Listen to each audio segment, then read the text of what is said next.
Warning! The following episode of Orsini's Uncensored Mind contains explicit language and adult content.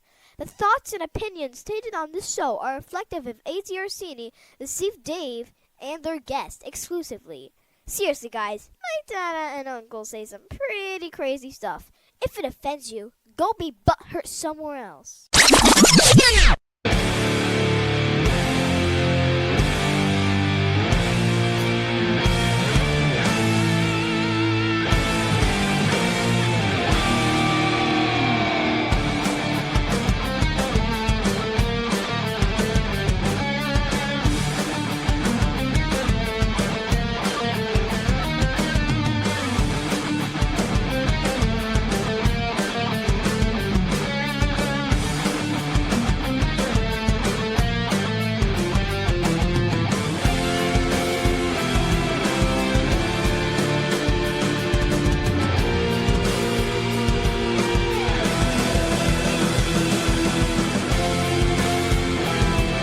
Welcome to Orsini's Uncensored Minds, and now your host, AJ Orsini with Dave.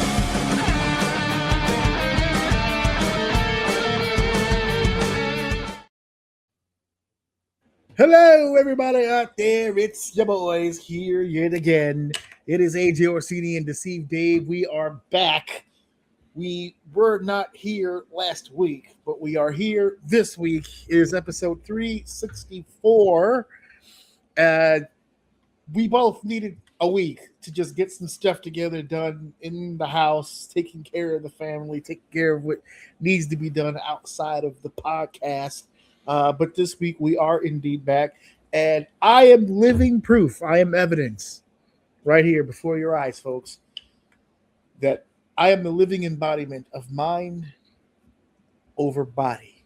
You have to control you have to center your chi is what it is.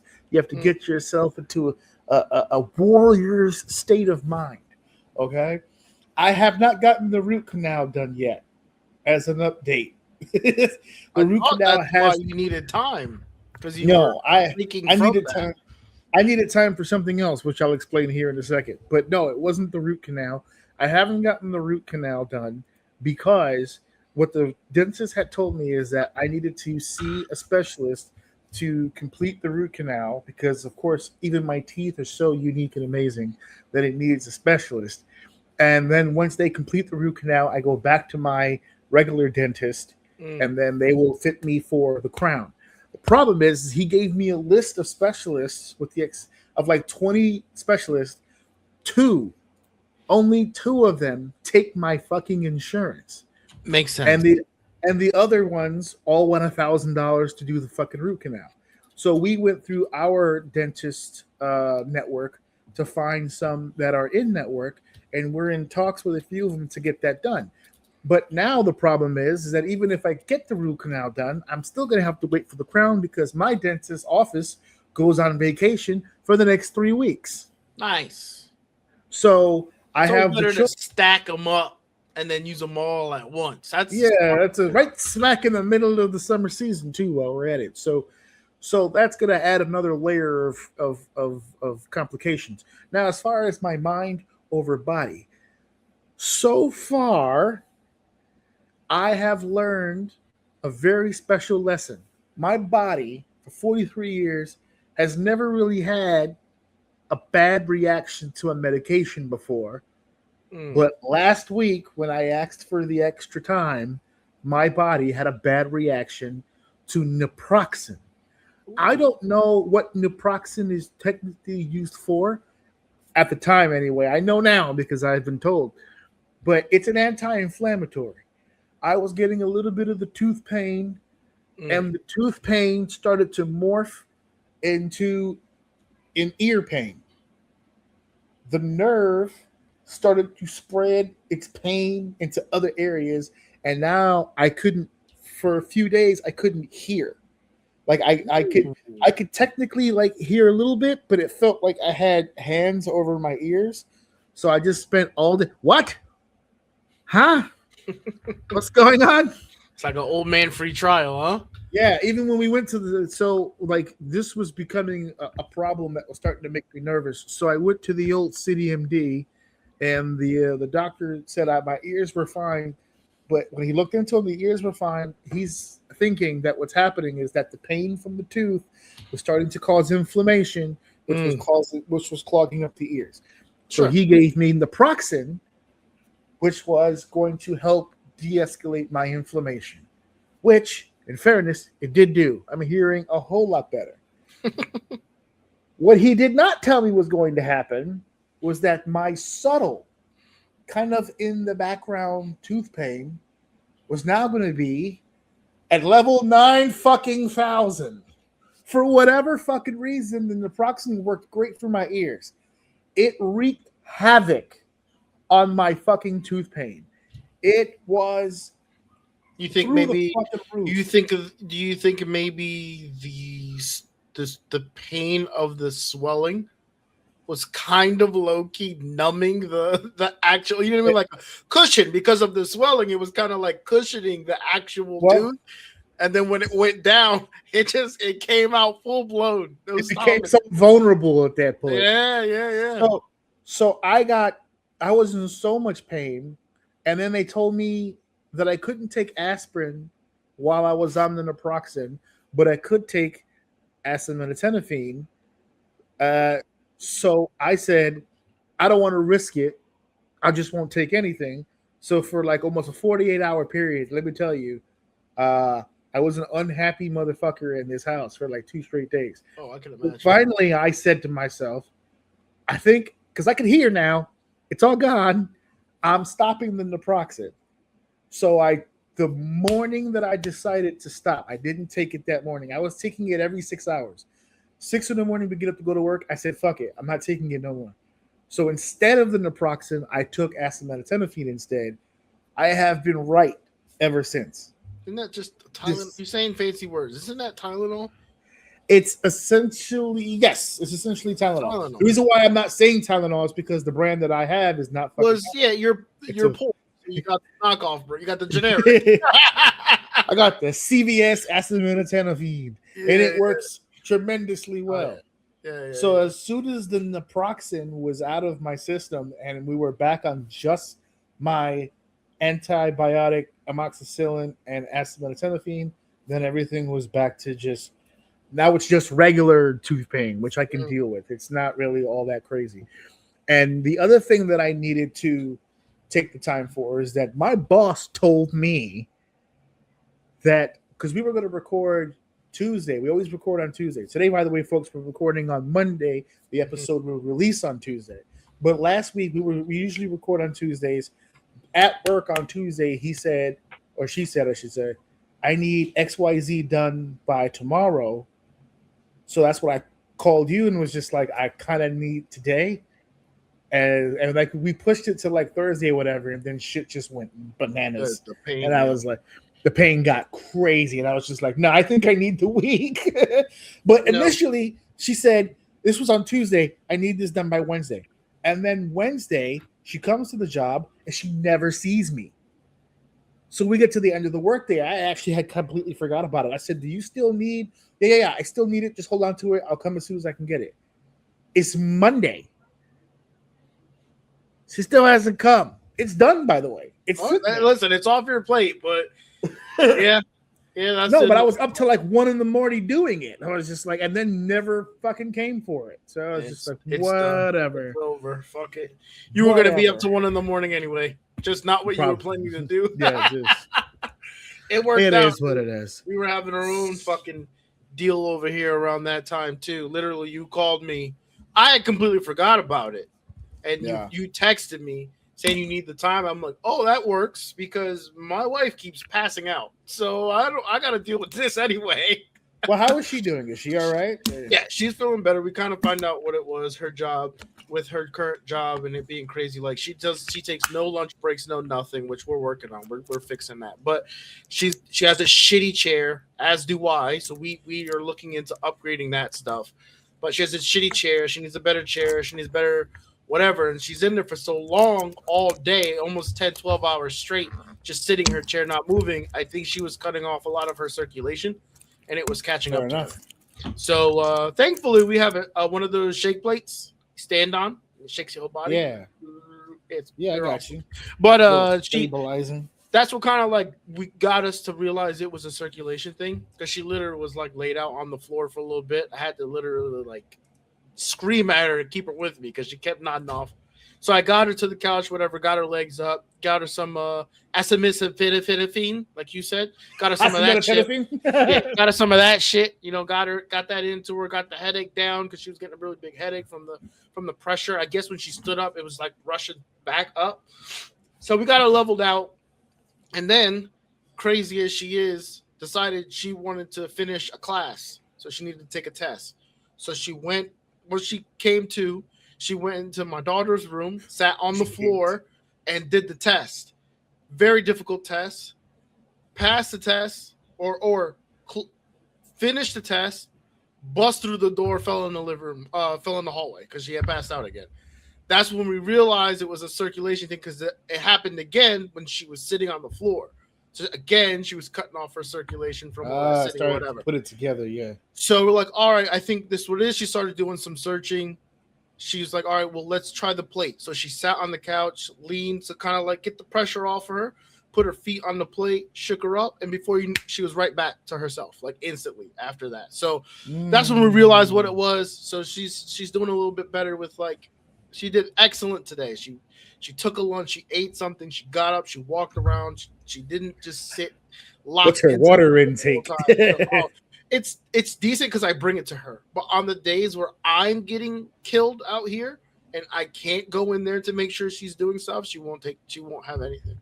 So we're working on that. A little bit of a cycle there, but that all worked out because you couldn't come, and I'm like, thank God, because I can't do. I gotta sit with her because she's a fucking maniac. After she cleared everything, she got the message on her phone that she passed the class. I'm like, you are an absolute fucking psycho. How did you take a test? Mind you, she opened that class that night, looked at it while she was recovering from the first pass out, took the pre-assessment, realized she felt really good about the content. That's when she went into the room, took the test, and then passed out again to fucking wake up to the class being passed. She passed the class in like less than an hour. She opened the class and passed it in an hour. So a monster. Absolute monster. As we speak, by the way, she is, as a sidebar, she is 1/3 done her final class, and then she will have her bachelor's. So yeah, she's a psycho, man, but she's getting it done. So needless to say, we both had some they were pretty gnarly week last week. So yeah, this was pretty bad. This was pretty bad. This was this was a pretty bad week. But we're back. And we're back. We're here to do some stuff, and some stuff's gone down. Some stuff has happened. We're here to talk about said things. And so let's talk. What are we going to talk about here on the show? Hey, what's going to be on the show today? On the show today, we're making history. We have talked about this subject not once, not twice, but this is the first time that we've ever brought back a subject for a third time. And we've brought it back because of if for no other reason, just the pure hilarity of the situation. Paramount Plus is not out of the woods yet, folks. This drama just continues on and on and on and on. And we had made mention, and we'll get deeper into this when we get into the XO segment, but the second time that we talked about this, when it was finally confirmed about how this deal was going to go, that Paramount was going to get the WBD stuff, we actually said on that show, considering the people that were in the market to purchase it, one way or the other, there was going to be a big time escalation in this business field. Either way that it went, and it still needed approval to go through, I think it's going to be tough. We thought it would be tough for Netflix for sure. We thought of the grouping, Paramount might be the most acclimable to the being approved. Apparently not. Apparently they're running into some trouble too. So we're going to talk a little bit about what that trouble is, why Paramount Plus is going through the issues that they're going through, and who are the 12 states who are fighting the fight to make sure that this merger does not happen. We'll get into that. We're talking a little UFC today. There's a bigger picture at play here than just the UFC, but your boy Conor McGregor is back. Not your boy specifically, but those out there. He is many of people's boys. He was in the octagon. He was here. He has returned, and he's gone. It's all over for Conor McGregor again after a very unique ending to his last fight. There's a bigger topic to be had here because a lot of the reaction to this fight is very similar to the reaction to the Ronda Rousey Gina Carano fight. The word is being thrown around yet again, and that's fixed. Another fixed fight. We're going to talk about what that means and why the hell I am laughing my ass off at the concept of this being a fixed fight. Jack Swagger. There is a name I didn't think I'd be saying in 2026, but Jake Hager, the actual name for the actual man himself, made headlines as he had the left side of his face meet the right side of his face in acute timing, just like that.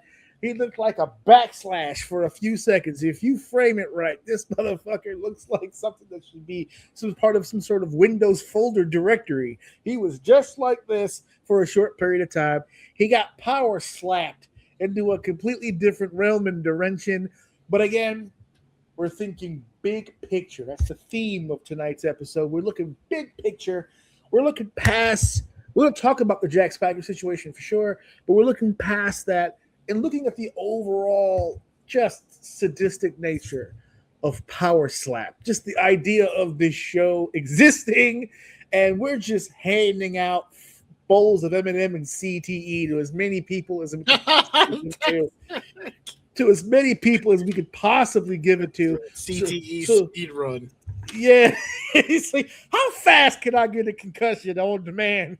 We're going to head over to Power Slap, talk a little bit about that, because despite the hilarity of the premise, it is actually growing in popularity. So we'll get into the topic of that. And our main event for the evening is a topic of conversation that is very near and dear to my heart. Total nonstop action had a 3-part series as part of the opening 3 parts of Dark Side of the Ring with their most recent season. We haven't done a whole lot of Dark Side of the Ring on the show. I have watched every single episode. I do love the show, and I use love in quotations because the subject matter is not exactly, I don't exactly love the subject matter because this literally is the dark side. These are usually the stories that are from the wrestlers at their lowest, and situations that are really bad. There's sickness, there's death, there's alcoholism, there's problems. So I'm not happy about that. What I love about this series is how in depth it really goes. And I'm always surprised by the people who they eventually get to be a part of it. Because sometimes you hear stories from people you've never heard before. And that happened here on this episode. Just when you think you know everything there is to know, all of a sudden, boom, here comes a left field situation. And there's some stuff that was left out on this podcast that has been discussed publicly. I'm not some sort of insider genius. It's all been stuff that's been discussed outside of this program, but I kind of want to fill in the blanks a little bit with some of the stuff that they speed run through when discussing TNA's origin story. So that is topics of the day. Let's not kick the bucket around too much. Let's go ahead and get started with our first segment of the day. Shall we? Get going. If it's time to start the show, let's begin with segment 1. And we're doing the Paramount problem first. Now, I already kind of opened up by stating we thought this was going to be a shoo-in. We thought that's it. Number 1 draft pick. They took the little tumbler. They pulled the winning ball out. They cracked it open. The piece of paper said Paramount Plus, the number 1 draft pick. There was hugs and high fives. This is it. We beat the big bad N.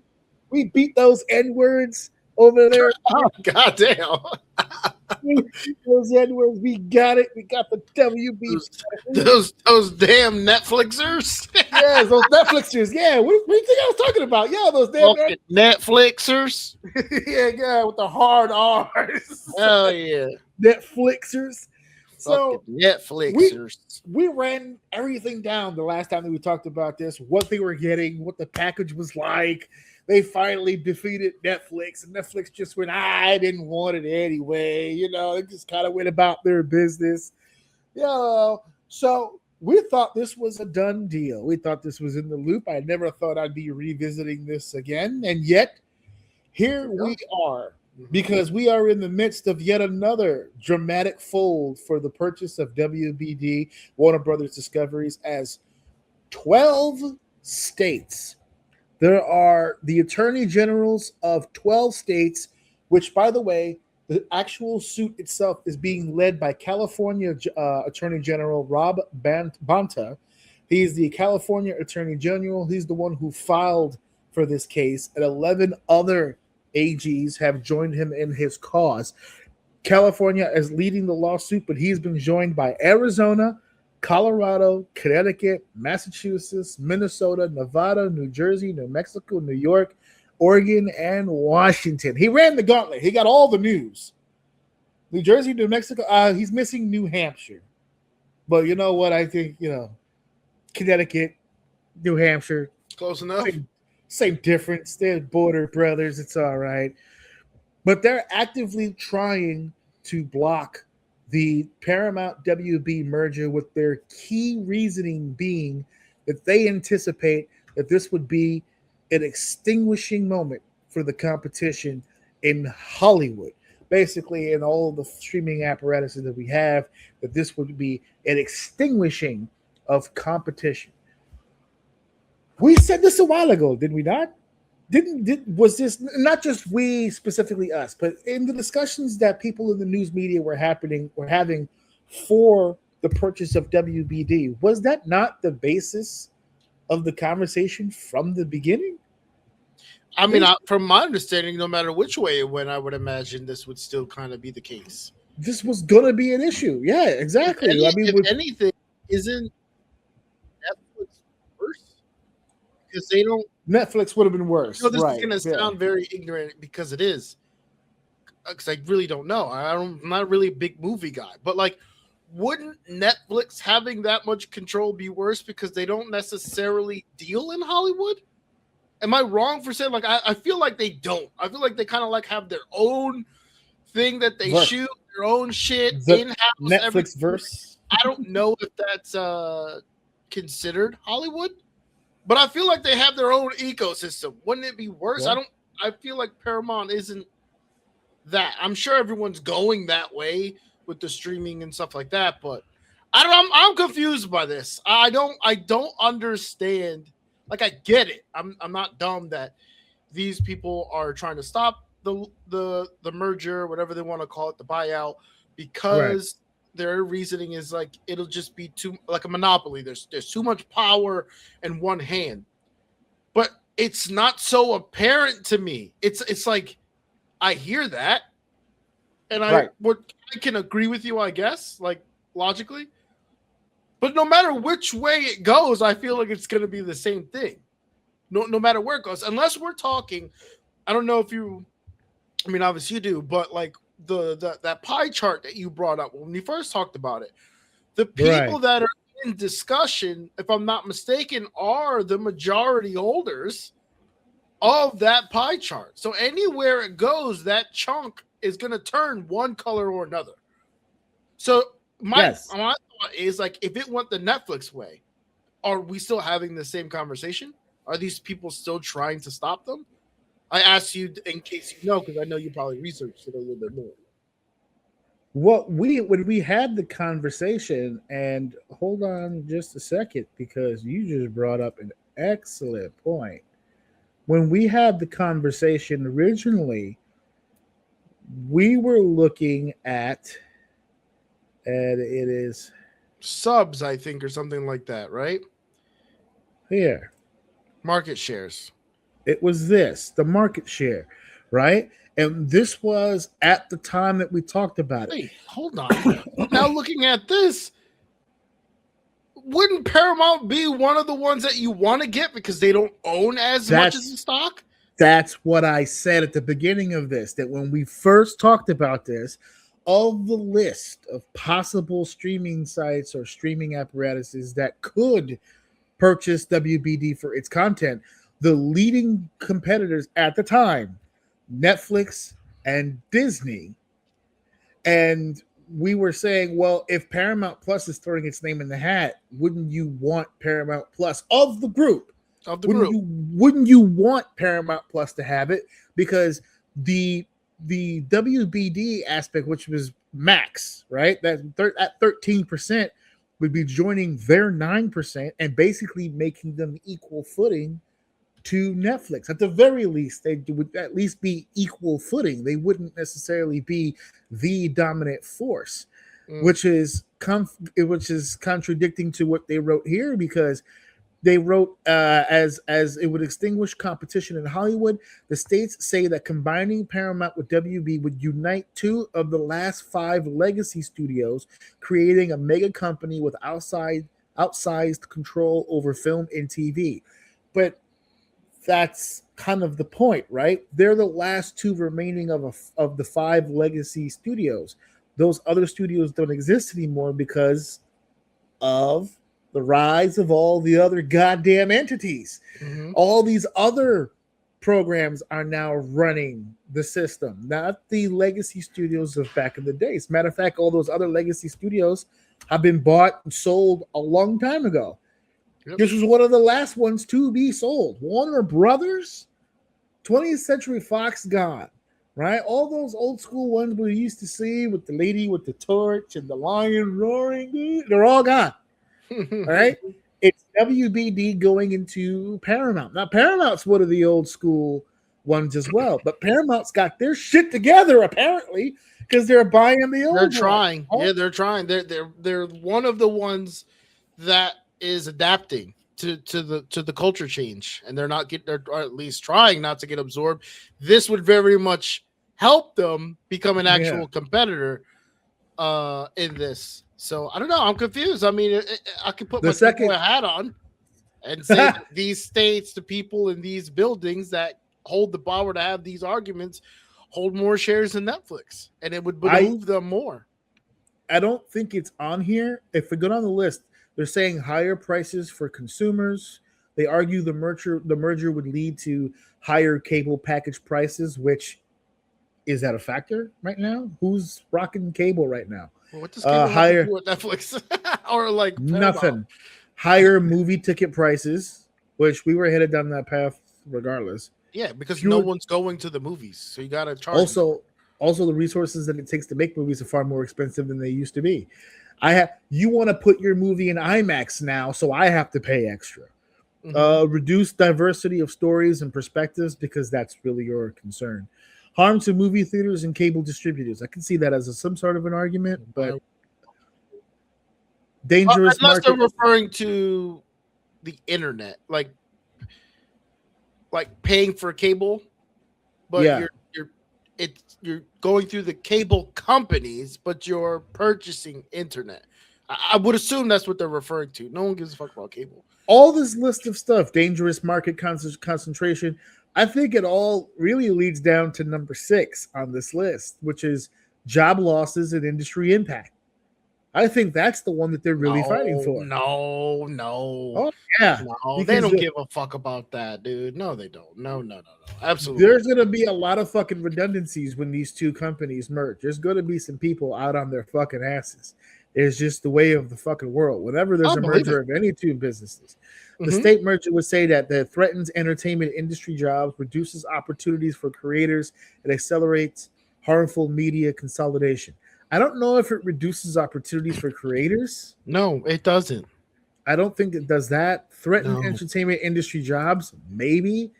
But what is that narrowly? Because if you think the CEOs of any of these companies are going to be out on their ass, you're not. We're losing gaffers and key grips, and we're losing PAs. We're not losing the money makers and the money shakers of the industry for sure. They're going to be covered in some way. Accelerate Oh, harmful don't get me media wrong. There's going to be a consolidation. lot of corporate office cuts. Yeah, I'm not taking your entire team. I have my team, and I'll take your most senior because they know what's going on, and I'm going to merge them into what I'm doing, and the rest of you are going to go. And spoiler alert, if you're on the WBD side, you're the one who's probably leaving. Yeah, more than likely. Unless you're top talent and been there the longest. So apparently the DOJ, the U.S. Department of Justice, already approved the merger, saying it wouldn't harm consumers. But the states are directly defying the DOJ because they believe the agency underestimated the competitive harm, which means throughout the course of this case, it's going to be incumbent upon them to prove that case. They're going to have to prove that this merger is going to damage the industry in some way.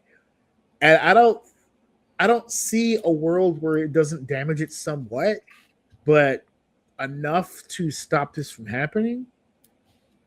I don't know. I don't think so. I think it's going to be a long shot here. I think they're crying into the wind here. I always find it interesting. I don't know. I don't want to say I like to see because that's kind of fucked up. I don't really think like that, but like it is always interesting to see when the people that are comfortable at the high end start to sweat. That's what I see here. I see a bunch of high level people about to lose their comfy spots. They're gonna have to fight for their job or not be able to fight at all, be repositioned, and now they have to go try to find a home in another place, either another company, or it's just going to be chaos for those people. But at the end of the day, you say these things about the consumer, but it has nothing to do with the consumer, in my opinion, because if anything, if I'm a Paramount guy and my subscription just absorbed WB, I get all that stuff. You know what I mean? Like I'm winning from that. So you guys will just have to end up figuring that out. But they're trying to make it sound like they're trying to protect us, but they're really just trying to protect either their jobs. At the end of the day, it's getting merged regardless. That's why to me it's not that. They got the approval, That's why to me it's not that. I could understand if they were fighting to stop the merger, stop the selling, so that WB can remain their own thing and that they're going to do something different to whatever the case may be. It's getting sold whether you like it or not. So it regardless if they go one place or the other, I feel like they're still going to run into the same situation. So what is it really about? I think this is a cover-up. I don't think this has anything to do with what the real problem is. To me, it's just not clicking for me. I don't get it. Something screams to get the attorney generals. I feel like this is of politics. These specific states. Someone's toes got stepped on here. Someone. Where the industry at the moment. Well, not even the moment. Let me go back before we even started talking about this merger. Before this merger, did we or did we not have writer strikes? We had union strikes. We have had shortages when it comes to we had shortages when it came to staff members that were working on projects that were in limbo. We've had industry issues long before this moment. The ticket prices for movie theaters has been up for debate. Wasn't Last of Us pushed back like 2 years because of it? Yeah, because we Stranger Things season 5 got completely dumped into limbo because of the whole writer strike situation. The pandemic set back the movie industry because we had limited staffing and we had limited time schedules because we have had issues in the industry. You want to talk about something you want to talk about something that fucked the industry? COVID, dude. Because boy, them streaming numbers went fucking up, dude. Yeah, it went up. Okay, you can make the argument. You can make the argument that Netflix's entire network, just the entire market share jumped up during the pandemic. All the streaming sites pretty much maintained all of their subscriptions during that time period. And also, don't let it be forgotten that a lot of the material that you see both on streaming sites and YouTube and social media that we would normally pay for during the pandemic all became free just to help for the people that were home. We were rocking this show on Zoom for free for like a year and change because of the pandemic. That's how we wound up going to StreamYard, because eventually they said, nah, that's okay, that's it. Everybody's fine now. We can go back to the pay. We can go back to the pay. And to the other point about the one thing they mentioned about opportunity, it's for whom? Do you understand? Because even to the same point we just said about COVID, before COVID, YouTube was cool. After COVID, there were so many young people, different actors, singers, artists who would have never gotten a look are millionaires today because of COVID, because they had nowhere to go, because they had nothing else to do but to pour into their passion and start to get a following. You're in the right place at the right time where there's more eyes as there ever been, and that completely changed the culture. You have so many young kids today who are streaming, and streaming is not even like the same thing it used to be anymore. Streaming is becoming individuals' lives to a whole different level. It's not like I'm playing video games. Full-time job. People play video games. They still do all the stuff they used to, but now people straight out of high school in high school are just walking around with the camera and the light, and they're just talking into the camera, and they're just living their life on the camera, becoming millionaires. Influencers now. Insane. So for every traditional actor, for every person who went to art school and studied the movies and was a huge fan of the old film and all that stuff, and theater, understands how to be on camera and have no lines but still be a presence, like that type of artistry. I'm not saying it's dead, it's not. It's on life support. When you say opportunity, my brain goes straight to all those young kids who are making buku dollars right now, just advertising their own lives. That's it. Who made an opportunity for themselves. Who would have never been looked at once. Who can have a follow. And the crazy shit is these individuals don't need millions of followers to be successful. You don't need millions of dollars to be successful. Now, some of them can, but some people can really live off this shit with like not many numbers, but enough that if you're smart and not greedy, you can be perfectly fine. So I don't know. That's my argument to the taking away opportunity, because I feel like there's more opportunity for more people than there's ever been. So depending on how you look at it. So. Absolutely, which I think makes this the perfect opportunity to let everybody know that if you go to youtube.com/@OUM network, you can go ahead and follow us on YouTube as we progress through our lives. And I've got stuff on there with the two of us talking all this stuff. You just gotta stop beating on that goddamn mic. I was actually while you were talking, I accidentally lowered it, so I was actually grabbing it to raise it back up.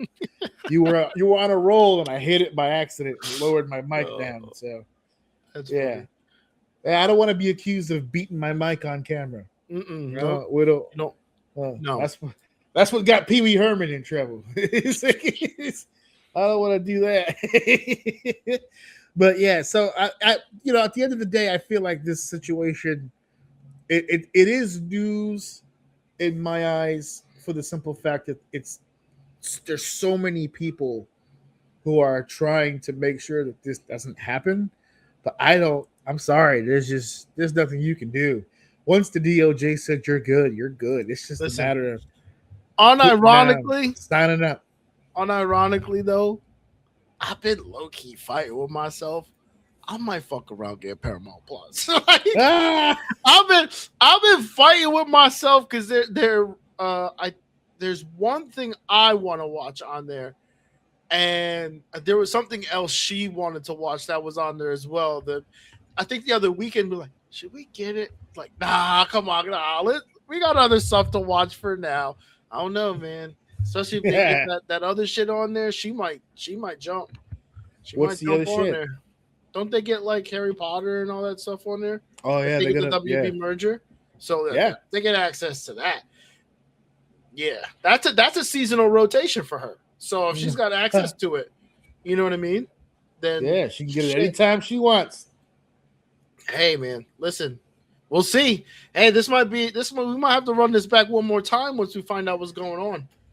I want to know. We're here now. I'm dedicated to this shit. I need to find out what's happening because I got a membership to all of them. So I'm just trying to figure out if I get my money back is what I'm trying to find out. That's what I'm waiting for. We up, boy. You might take the AA, double down. If they merge it, you get that little bit of money back, invest it right back in, get the premium one. You know what I mean? Yeah, get the ad free, baby. Yeah.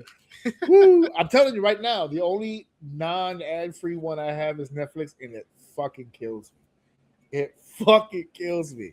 But if I get my Max money back because it went to Paramount, I'm gonna invest that into my Netflix department. Let's get these commercials out of here, son. We only have one sub, and there's one that we will rotate every once in a while. Crunchyroll is the one we will rotate every once in a while. So when she gets into her anime bag, we'll get that because there's a few things on there that she likes to watch, and then eventually we'll cancel it. But the one that we have always had since we've been together is YouTube Premium. I'm sorry. I can't do it. I can't do it without it. I'm sorry. I can't live that life. I can't do it without it. I've tried. I tried to go back.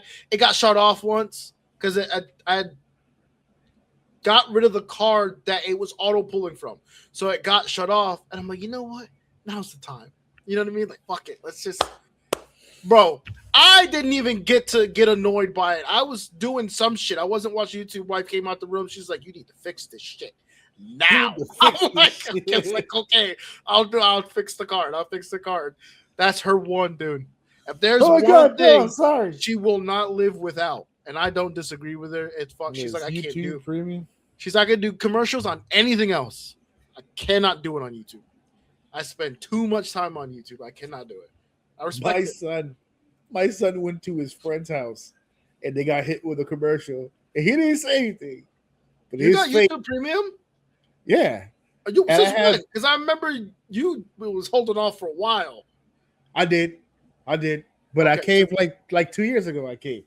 And I have all because you could put like 5 accounts on that one subscription. So I have you can add emails to that. Yeah. Oh, you just changed the game. You just changed the game. So I have 2 emails that I use constantly. One for work, one for this. Sure. So they're on the plan. My wife's is on the plan, and Alex is on the plan. I forgot what the 5th one was. I'm letting someone borrow it, but I don't remember what it was. Dang, but that's sick. Okay. But Alex is on it, obviously, right? So he went to a friend's house, got hit with an ad, and he didn't say anything, but his face. Damn, y'all, this is poor over here. Yes. Oh, what's that dude's name? Badell Ortiz. He did that. He said, "Is that what we're doing now? We're doing commercials." He said, commercials. He said, I didn't know I was amongst all of this poverty. Is all I'm saying. I just didn't know someone's house. That's what it was. They don't got YouTube Premium. You see that commercial hit, you pull out your phone, like, yo, what's your Cash App? I'm gonna send it to you right now. I need you to sub. He said, you come to my crib? No commercials. No commercials. We fly through everything. iPad?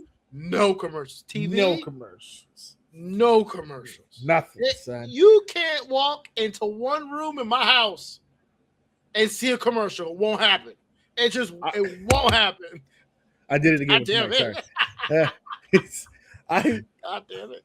I cleaned my cookies one time on my laptop. Like I just cleared everything out one day, spy pod, all kinds of stuff. Yeah. And it signed me out, and I didn't know. So I went to go watch a video and I got an ad. And when I tell you I got angry, what the hell is this? So fucking mad, dude. You know how angry I got? Because you could just click sign in and fix it. I paused. I don't even want to hear it for the next 2 seconds before I click sign in. And then my little logo comes up. Oh my God. Oh, fuck. Yes. Jesus Christ. God, goodness gracious. Oh my God. All is good with the world again. And for everybody out there who complains, it's like, oh, he bougie now. I paid my dues. I lived in a world where you didn't have a choice. You had to watch every commercial. Now, for $20 a year, bro, no fucking stop playing with me. A month. A month, sorry. Yeah. I'm confusing that with another. I would have dropped $1,000 to pay for life if it was fucking $20. You're bugging. Start handing out premium to the whole neighborhood. Who else needs? Get these commercials out of here, sir. That's just funny. I don't want the periphery to have commercials. I don't want my neighbors. I don't want to hear a commercial through the walls. I need everybody to. My wife was randomly watching she was watching these little shorts on unironically YouTube, and they were it was something about like non-negotiables, so things that they pay money for that they don't give a fuck what anybody says. They're gonna pay the value of that thing because they just need it in their life. She watched 3 of those videos and like in that intrusive thought out loud, she just randomly goes, YouTube Premium. And I'm like, I don't hear her watching a movie. So from my perspective, she just Tourette screamed YouTube Premium. And I'm like, what the hell are you? Why are you screaming that? Yeah. And she explained it to me like I just explained it to you. She goes, "That's my non-negotiable. That's my non-negotiable." So got YouTube Premium. That's it. They didn't. My family wasn't sure about it either. They were on board now. I don't know. Yeah. Yup. They on board now. Just like that story I told about the internet, nobody wanted it because I was paying for it. Now all of a sudden, we can't live without it. Yeah. See, no.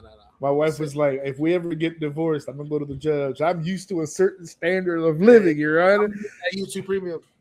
I can't. I need that YouTube Premium. That's it. He's got to foot the bill. I'm sorry. By law, one of those email slots are mine. Yes. Yes. That's it. He is not legally allowed to cancel YouTube Premium. For as long as he's got, I got it. So that's right. It. That's all there is to it. All right.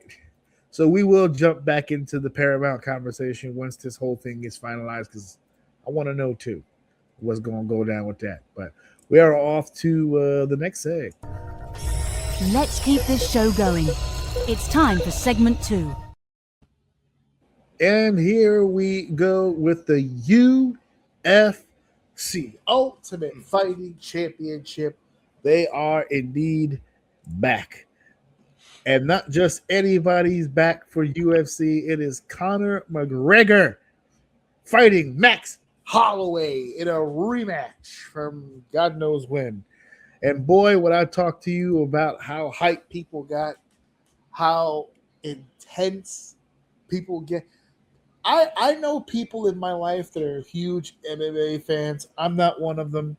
I don't mind it, but I wouldn't consider myself a huge MMA fan. I got people in my life, huge MMA fans. Love not just UFC, but the bare knuckle fighting and the one championship and all these different offshoots and off brands.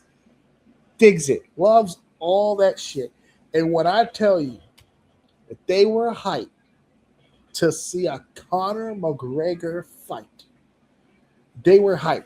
But I got the sense that they were hyped in a way that, like, we got hyped when Mike Tyson was fighting Jake Paul, where it's like, it's Tyson. Huh? No. He hasn't been out that long. But what I'm saying is to the point you're about to just make, McGregor is McGregor too. For those people of that timeline and that era, if you don't know Mike, if you're not old enough to understand what you're saying about it's Mike Tyson and you like fighting, you understand that that's McGregor. Conor McGregor is that guy. He's been that guy. No discussion about that. He is that guy. You can know nothing about the UFC but you know who the fuck Conor McGregor is, and you know Like that me. he's a fucking professional fighter. Yep. But that's why I make the comparison, because the people that I was talking to, I didn't hear shit about the Conor McGregor versus Max Holloway matchup. I really didn't. All that. When you said I this, did, I'm yeah. like, when did McGregor have a fight? Yeah, I didn't hear much about like how well they match up, what's going to happen in this fight, what can we expect. It was all about the spectacle of, I want to see Conor McGregor in a fight again. A lot like the Mike Tyson fight, where it's just like, look, it's a fight, okay, sure, but I just want to see what Mike Tyson can do. And I think a lot of people just kind of wanted to see what Conor McGregor can do. And the answer to that question is not a whole lot. So this was ended with a stoppage by Conor. He had injured his leg. Well, not by him, because of him. Yeah, because, well, I mean, you tell the referee you can't fight. You can't fight. But the larger, you have the internet sleuths now. I don't know if you saw the video. That I didn't send you because I didn't see it till later, of him entering the cage where he, they go through the pat down, and then, he takes off his shoes or whatever, and he took them off real ginger, like something was already hurt. And people were like, oh, he's already hurt. That's what the problem was. He came into the fight already hurt, and then he throws the kick, and it's a whole thing. And, but he's, if he doesn't show, he doesn't make 30 million. So, he's got to show up. He gave us the best that he could give us. It is what it is. And then the word happened. That special word that always comes out whenever something happens that people just don't want to see fixed. There it is again. We're back at here again. Fixed. Oh, the fight was fixed. It was a quick payday for Conor McGregor. A quick 30 mil in the bank account of the Irish badass. Probably was.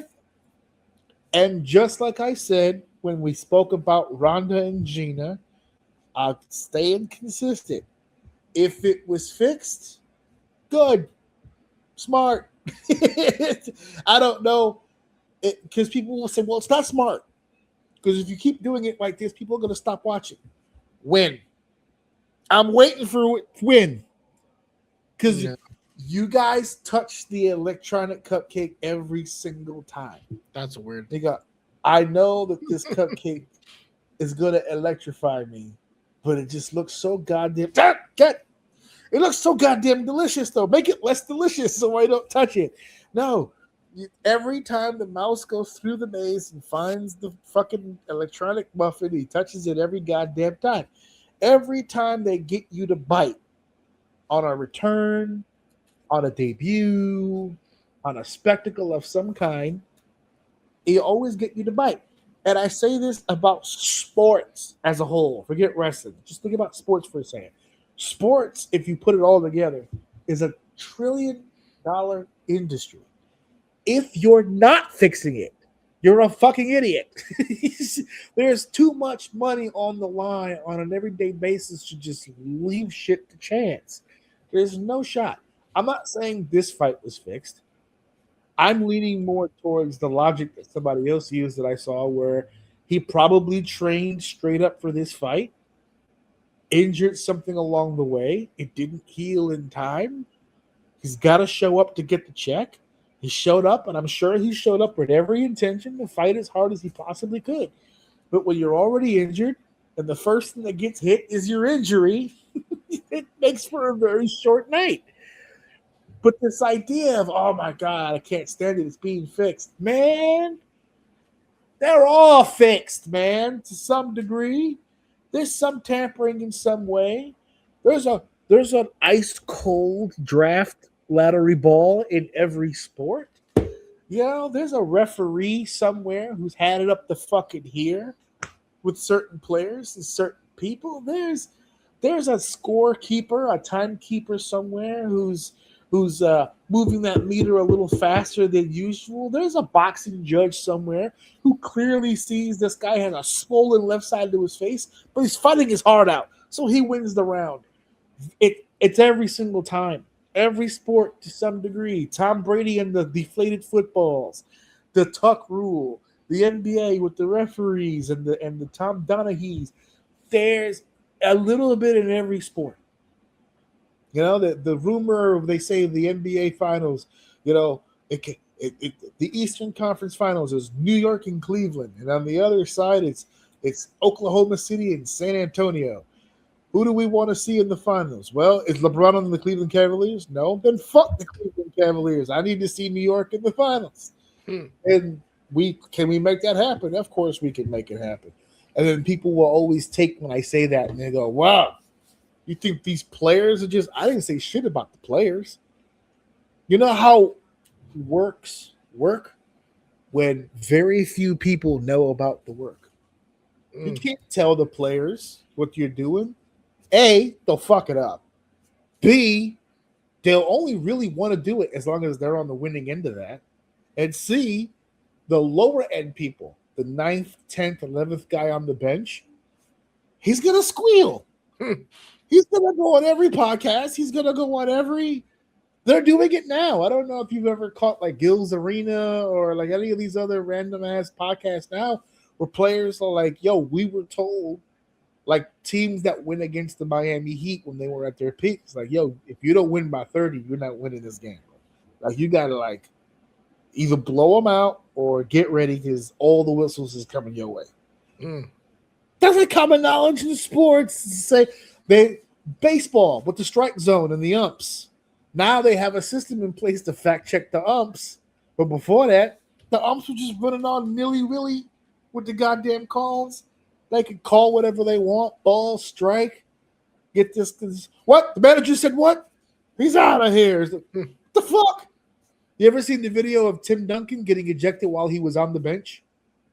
No, that sounds ridiculous. Yeah. Tim Duncan and a referee got into it earlier in the game.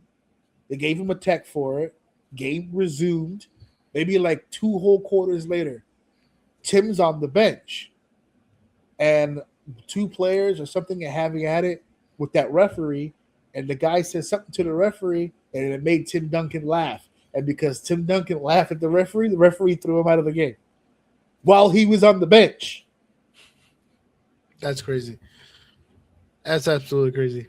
I don't know. I wouldn't. I watched the highlights, and I don't know. I don't feel like this was fixed. Like, don't get me wrong, it could have been, but like, there's a big difference between the Ronda Rousey and the Mike Tyson and this one. If we're gonna compare the 3, Ronda Rousey, although I know it's believable because she has done things like this before in the past, it also looked like she took care of her while she did it. Like, if you know she's infamous for doing that one move, wouldn't you guard against that one move in the beginning?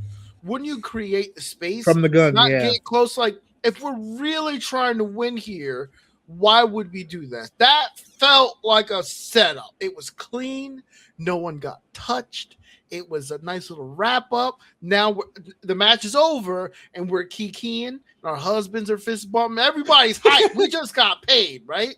I felt like it was just those 4 people, and then everyone else around them was just kind of like existing, right? Really fucking weird. That felt like a setup. The Mike Tyson was clearly a setup because there were a few moments, if you watch a few of the highlights, where Tyson touched him a few times and he got the signal to slow down because he was hitting him a little too hard. And then there was what they were supposed punches in that fight. Yeah. Yep. Mike actually was giving him a little bit of a go. I forget exactly what it was, but he gave him he tapped him. He hit him. Not full force, but he fucking let him know, hey, you in the ring with Mike. And he did something, and it kind of slowed down after that. It kind of pulled back a little bit. So that was also an obvious one as well. This one, it didn't feel like that. It really felt like when the bell rang, it really felt like McGregor threw a Hail Mary. I can't do this fight. I'm hurt. I'm going to try to take his head off immediately. If I can land the kick, I got him. And this is my point to the the fight that I was talking about before with Ronda Rousey. Wouldn't you, if you know they're infamous of doing those initial attacks, wouldn't you guard against it? And what did the guy do? He moved out of the way, or he blocked it or some shit like that. And the moment he did that, he dropped. And he went to go fight him a little bit. He noticed. So he's fighting him, and he almost he's getting annoyed because he wants to beat the dog shit out of him, but he can't fight him back. So you can tell he's trying to throw strikes, but he's pointing he can't fight. The ref isn't doing anything, right? Again, the ref is probably being told, don't end it yet. Don't pull the trigger just yet. Let's see if McGregor can do something. He stands him up and literally goes to throw a kick at the leg to show, hey, he cannot fight. I think he kind of taps him a little bit. He doesn't get a full hit. But no, like a check swing. It was very light. He didn't hit him that hard, and even then he wobbled. He couldn't stand up. And then eventually he got him on the ground. Again, it was dude, the guy wasn't even throwing punches. He was defending himself to not get kicked because McGregor was still trying to catch him. He was still trying to knock him out, but he kind of held off a little bit, and he was trying to point dude, he can't fight. This isn't a fight. So he backs off, and that's when they finally called it. So shout out to Max, because he could have very well just murdered him. He could have absolutely killed. He didn't hit him hard. He didn't really do anything because it really looked like he was more frustrated that he wanted this fight, and now he can't have it clean, so he doesn't want to take it at all. So he kept trying to do things to get the ref to stop the fight. It also goes, I think, into the ideology of the fact that I think Max was aware that if I go in here and murder this man, I don't think that helps me at all. I think Dana White is going to look at me and go, dude, really? We know you could have beat him. Did you have to embarrass him?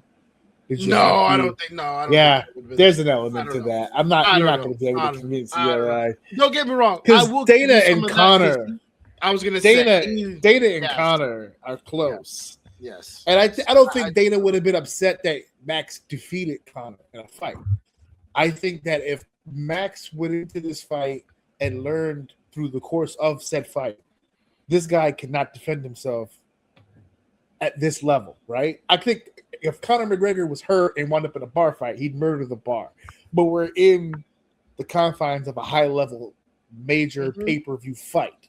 Mm-hmm. And while he's got guts and he's got moxie, kid, if I wanted to with this, he's wounded. And if I really wanted to, I could fucking end him right now. Yeah. He's one knee bar away from me making this a short-ass night, right? So if he had done that, if he goes, you know what? If he had seen it as an opportunity, I get to take Conor McGregor to fucking school right now in front of a whole worldwide audience. This is a me moment. I'm going to take it. I don't think Dana would have been all that happy about it. It's come on, man. We know. Hey, win the fight. I'm not telling you to take a dive, but come on, show me shit. Let's not let. You don't have to come in here and fucking embarrass this man like this, especially since this might be his last fight. You say that, but if we're on the understanding, you and I, let's say we agree that Max had no clue he was injured, right? And he learned going into the fight, learning it in the fight. Fuck you, because you ran and tried to take my fucking head off. No one you tried to take my fucking head clean off to win the fight early to avoid having to deal with the injury and still get the win. So that's I don't think Max saw it that way though. Otherwise, I think he would have taken his head off. Because even the commentators were saying it was a very unusual start for Conor McGregor. Conor McGregor doesn't usually start fights like that. And now that as a fighter, you're not prepared for that. So, he's trying to KO me right now. Like, what the fuck? Like, what is happening right now? And then throughout the course of the fights, you realize, he tried to go for a quick knockout because he's legitimately fucked up. That's what his situation is. Right, and that's why I'm saying good sportsmanship on him. Because if I'm Matt, I feel bad for you for a second until I realize, you really tried to one-shot me. He was trying to, he was trying to go quick. I may not take you down like I probably could because you're a wounded animal right now, but you're gonna catch a few of these hits for trying to fucking get that shit off on me. Like that shit is crazy. You're not about to highlight reel me and then tell the story that you were injured later and you still beat me. No. You gotta catch a little bit of hands. You gotta catch something. So, but he didn't. He stood back. He pointed it out. He made sure, like, kind of low-key protected him a little bit. He didn't. Yeah, He I didn't think so. destroy him like he could have, and almost probably should have. But yeah, Check the private chat right now. I can't show it on the screen here because it is a copyright issue. But yeah, I think that's what he was trying to go for. I always have a trouble pronouncing his name. Fucking Masvidal. Is it Masvidal? That quick knee strike on Badasser. oh my god, a knee straight to the crown of your head is absolutely. But that was like the start of the fight, and then he just with the block to the fucking face. Oh, I think that's what he was going for. Just that quick, sudden, bam. Something. Yes, sir. Something. It's so funny because Ronda won her fight 17 seconds, and she won it in a traditional Ronda Rousey manner.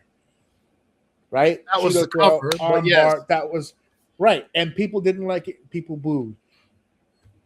If Connor had nailed that shot, Oh, he would have been up. He'd been out of here.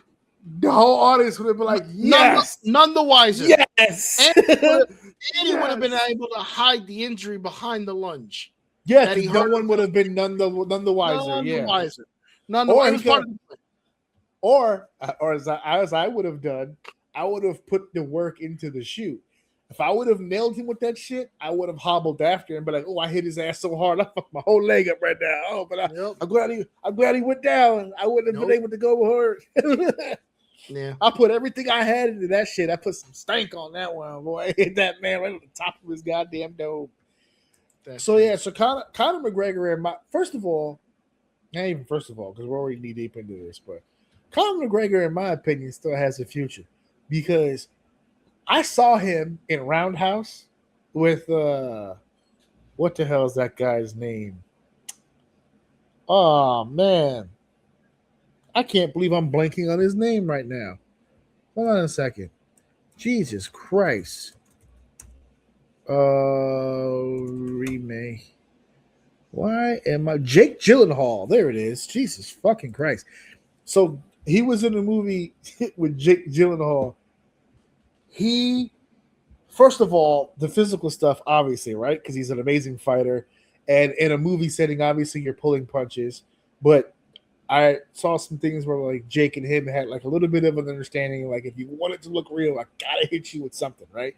So I'm not going to hit you with anything crazy, just enough for some head movement and some body shots. A little something, you know what I'm saying? We'll just pepper it up. And you got to hit me, too. You know what I'm saying? You got to hit me, too. We got to make this fight look real, blah, blah.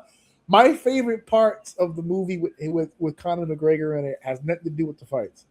He was such a fucking bad. I don't know if you ever saw the movie. He was such a fucking badass in that film. There's one scene in particular where, like, he gets out of the car, he comes into this place, like a bar or whatever, and he's doing his walk, that Conor McGregor walk that he does. He was like a real badass walk, and he walks in like an Irish gangster. He just walks into the room, and he looks around, and there's no one in the room. He just missed everybody. He's looking around. Where the fuck is everybody? It is so fucking funny. His delivery was so fucking good. And then the actual fight at the end. But I was just like, nah. I saw, unrelated to this, I saw a documentary. I watch a bunch of them, but I saw one. I just found out that the UK has their own untold stories in sports. So I'm all about that right now. Obviously, most of it is fucking soccer, but They told the story on one of football's biggest bad boys, Vinnie Jones. Okay. He was like a real badass. He was an enforcer. He fucked everybody up on the field, and he transitioned into acting. He was the one who was the Juggernaut in X-Men. I'm the Juggernaut, bitch. That's him. You know what I'm saying? Like, he ended up being like this amazing tough guy actor. like just badass on screen. I'm like, dude, that could totally be you, Connor. Well, it makes sense. I mean, the hardest part about being a badass in movies is being believable. Yeah, and you don't gotta sell it to me. Yeah. He says he's gonna punch you in your fucking face. He's liable to do that shit.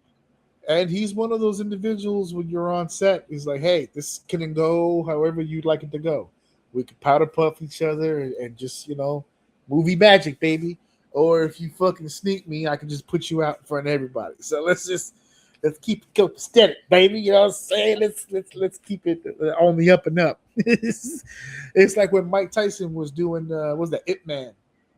You ever seen the Ip Man series with Donnie Yen, the kung fu, the karate thing? On like the third or fourth one, Mike Tyson did a cameo and fought the fucking karate master.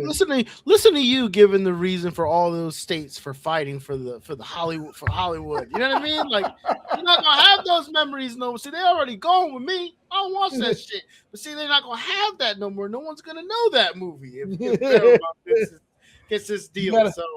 If you get a chance, just go to YouTube and put Ip Man Mike Tyson. It's like 3 or 4 minutes, and you'll see the actual fight scene between Mike Tyson and this karate dude. And I don't know who put it together on who was gonna do what, but they made Mike look like Mike was looking right. He said, and he was doing his head move. And, I was like, yeah, this is really Mike. It wasn't like typical boxer bad guy, right? Which is boom, boom, and then the karate guy moves around. Well, like, Mike Tyson isn't your typical boxer, which is insane because he's so agile. It works with the choreography, especially with the martial arts, especially like if you look at the game Street Fighter, characters like Bullrog is exactly like Mike Tyson going against martial artists. And you can still keep that, not adding no martial arts to your boxing, that boxer aesthetic, and still look good against martial artists and stuff like that. But you gotta be that type of boxer though. He can actually parry and dodge your attacks because of the type of boxer he is. I'm no expert, but I've heard experts debate the Mike Tyson Muhammad Ali debate, and it you can feel however people want to feel, but I always lean toward Mike because of that. Because as I've heard from people who know the sport way better than me, Muhammad Ali's success was based a lot on his movement. He moves a lot better than the fighters that he fought in his time. A lot of the fighters of his time didn't have that movement. They were very inside boxers. Hands up, boom, boom, just fisticuffs. Let's just see who the better man is. Muhammad Ali with the rope-a-dope and the side-to-side and the back lean and all that stuff, he outwitted a lot. He had the power. He was an efficient fighter, but his movement is what made him a dangerous fighter at that time. Mike moves better than him. I think Mike would overwhelm him. And let me tell you something. Mike had more power with that speed. That debate has already been declared for me because Michael John White said himself that Muhammad Ali would not be able to best Mike Tyson. And I believe anything Michael John White says. Jay White knows his shit. Yeah. John, don't get it wrong. It's not Jay, it's John. Michael John White. Yes. Sorry. Yes. Don't say it wrong. You might get us beat the fuck up. Who's us? He's apparently only gonna be mad at me. But, association. Hey, said, no smoke, brother. You're not embarrassing yourself. You're embarrassing us. Get your shit together, brother. He's on the logo now, so he's like, yeah, that's us. Oh, I gotta change that, by the way. I gotta update this. Not right now, obviously. We're in the middle of the show, but yeah. So Connor's back, or so we thought, and then gone again. Hey, listen, I'm with you guys with the fixing the shit. This one just didn't feel like that. That's all. Fair enough. Let's get on the road. Segment 3 is here, and I can't wait. All right, let's get into some bullshit. Well, since we were just talking about the pure form and the pure art of boxing and mixed martial arts, true fight disciplines, all right? Listen to the A in MMA, the arts, right? Mixed martial arts.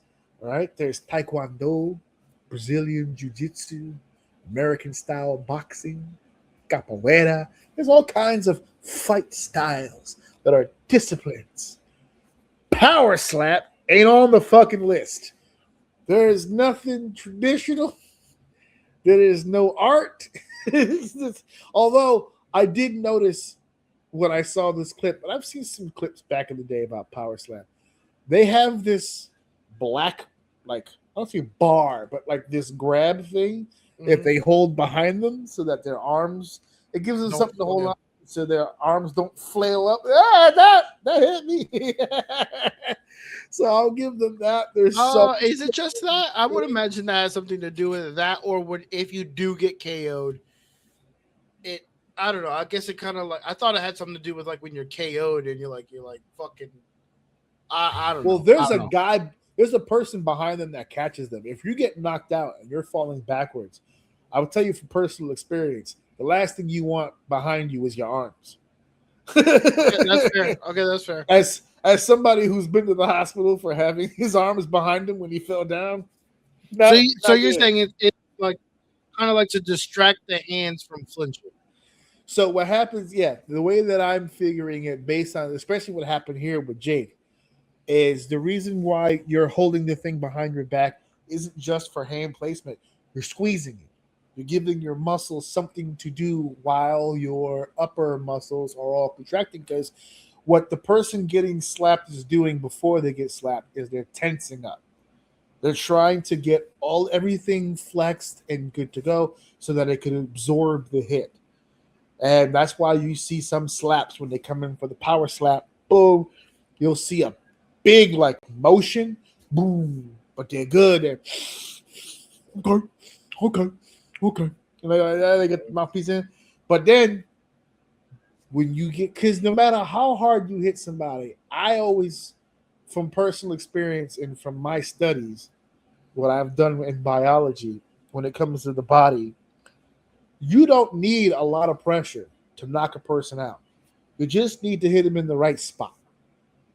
Every person, they call it a button. Everybody has a button. Somewhere in this general vicinity is a button. And if you can cold cock a motherfucker in the button, lights out. That's it. We found Jake Hager's button because he not only got hit as hard as a motherfucker has ever been hit in my eyes, when he hit the ground, because he didn't hit it straight up. They caught him and they laid him down. Yeah, put him down. Yeah, perfect. I love the system. If you're gonna get slapped on purpose, and get if this is what we're doing today, this is Yeah. a good way to do it. it's a good way to do it. I'll take that, right? But did you see Jake's face while he was on the ground? It was almost like pure It was gone. agony. Yeah, he was not here anymore. No. He was in a different goddamn world. And man, I gotta tell you, he got hit so fucking hard. And there's a lot of like a gunshot. It almost sounds like a gunshot when you see these people get hit the way that they get. And not to sound like that guy, but I'll go ahead and say it. I actually wince and feel it a lot more when it's the women getting hit. I feel even more because some of these women, you hear it. This shit too, the 3 count fucks me.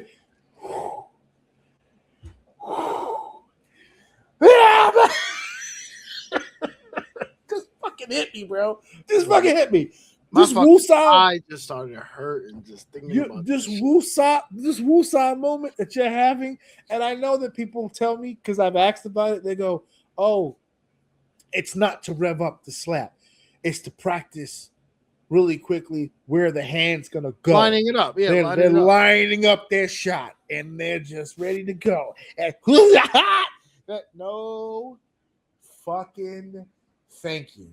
Because that dude, and for a split second, I wrote it down because when I saw the clip, I too thought that this guy was familiar looking, the guy who slapped Jake Hager. Mm-hmm. And someone in the comments pointed out, ended up saying it on commentary, but They pointed out his wrestling career. yeah, that he's a former TNA wrestler. His real name is Amanpreet Singh, but he wrestled under the name Mahabali Shira on TNA, which I have a little bit of familiarity with him. It wasn't like he was like a former TNA champion or anything, guy that was on the roster, but he was a high level professional wrestler. So I mean, not even in the same class as Jake Hager. I'm not a big Jack Swagger fan, but the man was a world's heavyweight champion. That man was a Money in the Bank winner. He got pushed to some degree. He was kind of a big deal.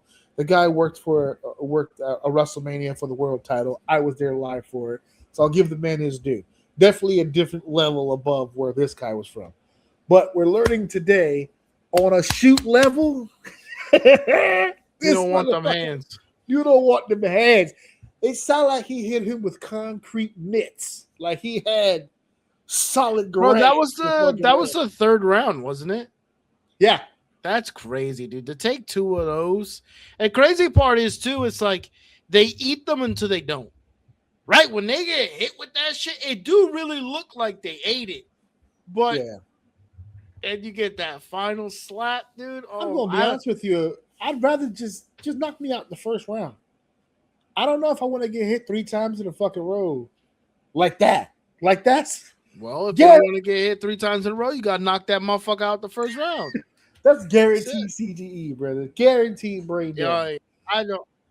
It's one of them sports that I just don't get it. I don't get it. I hope they're making a lot of money. I don't think they are. Here's the thing that I have to ask now, because you just said the magic word. Sports. Right? Is this a sport? Now, defined, right? Let's go to you know who would know? Webster Merriam would know. All right. They would definitely, or Merriam Webster. I'm sorry. I got him in the wrong order. Right? A sport. This is, where are you at here? No, it's thinking of sport in the sense of, yeah, there you go. Sexual play. What are you doing, Merriam Webster? What's happening here? Sportsman. Trying to get a specific, wow, we use sport far too casually is what I'm learning from this search right here. Okay, here we go. Got you. All right. A sport is an organized, competitive activity requiring physical skill and exertion, governed by a set of rules. The primary goal is usually enjoyment, self-improvement, or winning. It builds not only physical health and mental well-being, but also fosters social connections. And it classifies team sports, individuals, and recreational. We'll go ahead and just say that this is an individual sport. Activities where a person competes against another individual or against a standard. So, organized, okay, Power Slap is an organization. Competitive activity requiring physical skill. I guess slapping the fuck out of somebody is a physical skill. Well, no, hold on. My brain just started storming. Like we can make this a team sport. We can make this a team. A little two, some duos. You get one person who's like tag team action. You get one power slapper, and one person who's really good at taking hits, right? And then you run. But any time you go, any person can take the slap, or any person could give the slap, depending on what side you're on. So you put your guy who can take the hit, he take like 2 of them, and then you take the third one. Ooh. Now the other guy's hand might be a little weaker. You switch up. You smacking the tank. You know what I mean? Tank smacking back. I don't know, man. We can come up with something. Hold on a second. This also, by the way, but both people on both sides have to inevitably be knocked out. So if your partner gets dropped, you are now 2-on-1. You're dolo. So you got a 1v2 them and knock them both Imagine out. some guy slaps out both though. He just imagine being the power slapper. Your guy gets knocked out. You're up, but both of them have already taken damage. So you have a good chance of fucking knocking them both out. and then winning, or you don't get hit as much as he does. So now they come back and knock your ass out, and you lose. And So now we're now, doubling not only- the rate of CTE. We're getting there Yeah. faster. We're getting there fast. We're getting here in groups now. Now we're getting Yeah. We're running the numbers up. Not only did you change the game of Power Slap right now, but you may have changed the method of coaching. Ooh. Because normally when you have a coach in an athletic contest, that coach is more fitness training, cardio. He's getting your body prepared for the fight. But now we're adding strategy to it. Hold on a second. I don't know if you should be slapping. Chestnut It's like- checkers. It's like, hey, look, listen. I've been in this gym a long time. I know a slapper when I see one. I know a slappee when I see one. You have a future getting slapped in the fucking face, my friend. You got a future in this. So we're bringing this up, obviously, because Jake got knocked on his ass, and I love making fun of Jake. But there is a larger... Because Jake's his real name. Jack Swagger was his... I got you. Okay. I mean, yep, he on Power Slap, he used Jake Hager, so I'll respect the Jake Hager name. Okay, got you. He there's a bigger question to be asked here, and that's if the NFL can work this hard on trying to limit the access that everyday people have to the players in regards to CTE, brain damage, brain contusions, concussions. Why is it? Because people crap on the NFL for that. Mm-hmm. You need to be more protective. You need to be, but they're now changing rules so that players, the kickoff rule was supposed to stop a lot of collisions, right? So that we're not hitting each other as much. The rule about bleeding with the crown of the helmet.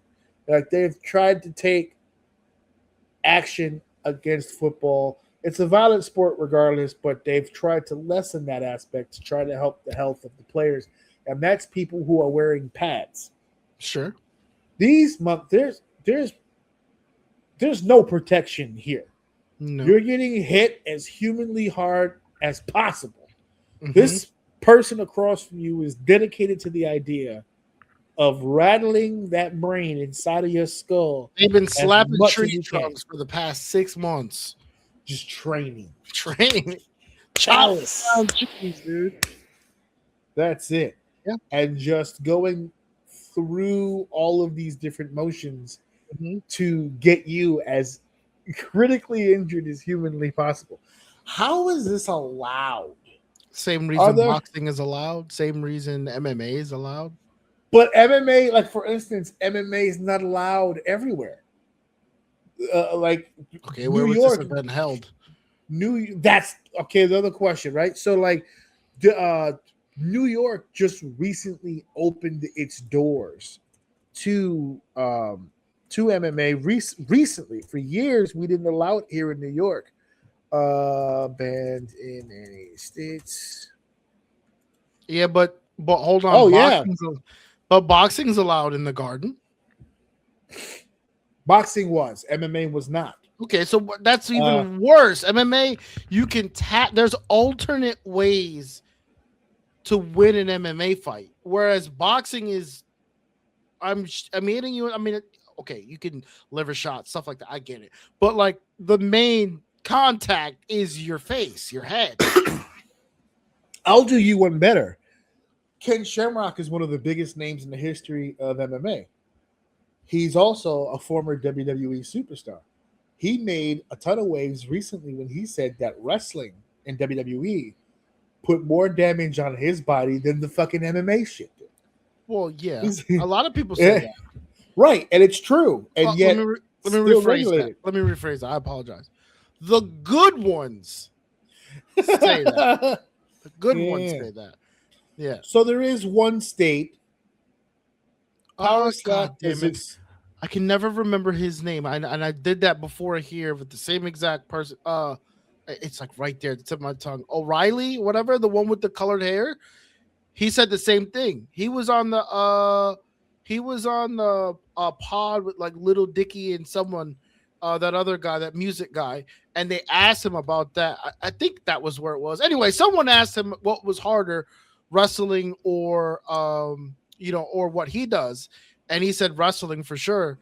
And like when you're good, you're never really on the mat. You know what I mean? Like he doesn't wrestle anybody. Yeah. Oh, I'm getting something mixed up. My apologies.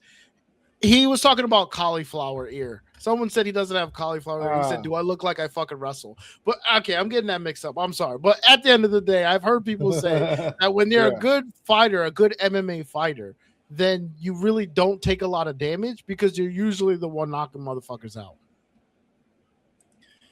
Well, to add to the conversation we were just having, I just looked it up. So Power Slap, the company itself, is expressly prohibited in Alabama, where the Alabama Athletic Commission completely bans promoting, participating in, or attending slap fights. Outside of outright banned jurisdictions, the sport, which Power Slap is the name of the company. I can't believe I'm going to say this sentence out loud. Power Slap is the name of the company, but apparently, officially, it's labeled as a sport, and the sport is named slap fighting. That's what it's labeled as. And it said, outside of outright banned jurisdictions, the sport is strictly regulated or not sanctioned at all. Many state athletic commissions, such as those in Connecticut, Colorado, and California, do not approve or consider it or recognize it as a combat sport. In states where it is permitted, such as Nevada, Texas, and Oklahoma, Power Slap events are heavily monitored by regional athletic commissions. So that answers my question. There are some states that do not allow this to take place. So that kind of makes me wonder now. I was watching a clip too, and I don't know much about Power Slap. There's a guy obviously there with a slap championship belt, so clearly the guy knows what the fuck he's doing. And he made the world champ. He got asked, how much do people get paid doing this? And he said, to be honest with you, like most people that do it really won't. If you're not negotiating for yourself or whatever, you're getting paid nothing almost, right? But he said on average, you can get $5K to show up and $5K if you win. Oh, like the luxury bonus. So Jake, luxury bonus is fucking crazy, dude. That's wild. Jake, the fight that we saw, the slap that we saw, took place at the Power Slap 19 event. No, excuse me, that was his debut. Was the Power Slap 19 event? The one that we just saw with. What this guy was at, it was in Las Vegas. All right, so Vegas will fucking allow anything to. Oh yeah, for sure, dude. For sure, you can sodomize a lion in Las Vegas, and nobody would really be none the wiser, I guess, about that little situation. But yeah, no, I look at this, man, and I just see nothing but fucking. I showed this to Alex. I showed him the clip of just the bang, and then he just looked at me and went, "Why?" I was like, "I don't know. Because that's what men do." Yeah, that's what men did back in the day. I don't know why they're still doing that. That's weird. That's weird behavior. But all right, this guy is former NCAA wrestling champion. He's getting power slapped on national television. Crazy stuff. This stuff is, guys, this is really fucking dangerous. This is gonna end. I don't want this to happen, but I'll join the pundits and I'll say it. This will only end until the first guy that gets hit dies on camera. When that happens, when he gets hit so fucking hard that he just has a fucking aneurysm and just dies right there on the fucking stage. Then all of a sudden, because that's what they always assumed would happen to MMA. But like, one of these guys is going to get hit, and it's because it happened in boxing. It has happened in boxing. People have died from hits. People have lost mobility. People have suffered brain damage and have to eat through a straw. Like, that's happened in boxing. So people People were anticipating that would be the downfall of the UFC, and it hasn't happened yet. But this is in boxing. There's an element of defense. In MMA, there's an element of defense. I mentioned earlier with the NFL, they're wearing pads. There's an element to some sort of safety. There's no safety here. Your arms are behind your back, and your chin is all the way the fuck out, and you're allowing this individual to line your shot up and then swing with the power of a god. The powers slap you with the power of 1,000 suns into another fucking generation of life. Some of these people are getting slapped back into the civil rights movement and getting hit so goddamn hard.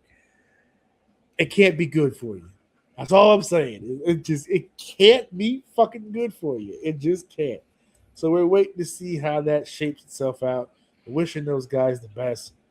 Fuck, I really hope nobody fucking dies or anything bad happens. That's all I'm really hoping for. Nothing crazy to happen. That's it.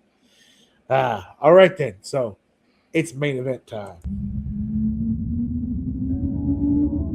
It is now time for the main event of the evening.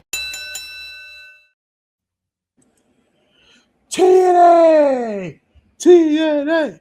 TNA! TNA! Now, Dave, I feel bad. What you feel bad? I feel bad. I don't. In the past, on this show, every now and again, we've done some things where we've had guests or we've done live conversations, roundtables, or whatever, and TNA comes up every now and again. Mm-hmm. You did not get the chance to kind of grow up with TNA in your life. You got some of it from when I played it around you, or if I sent you stuff, and even as recent, minimal. The last time I was in your house a few weeks ago, I showed you the triple threat match, Daniels, Joe. So we're kind of going down that path, and so I thought it'd be really cool for you to kind of get a taste of what that run was like.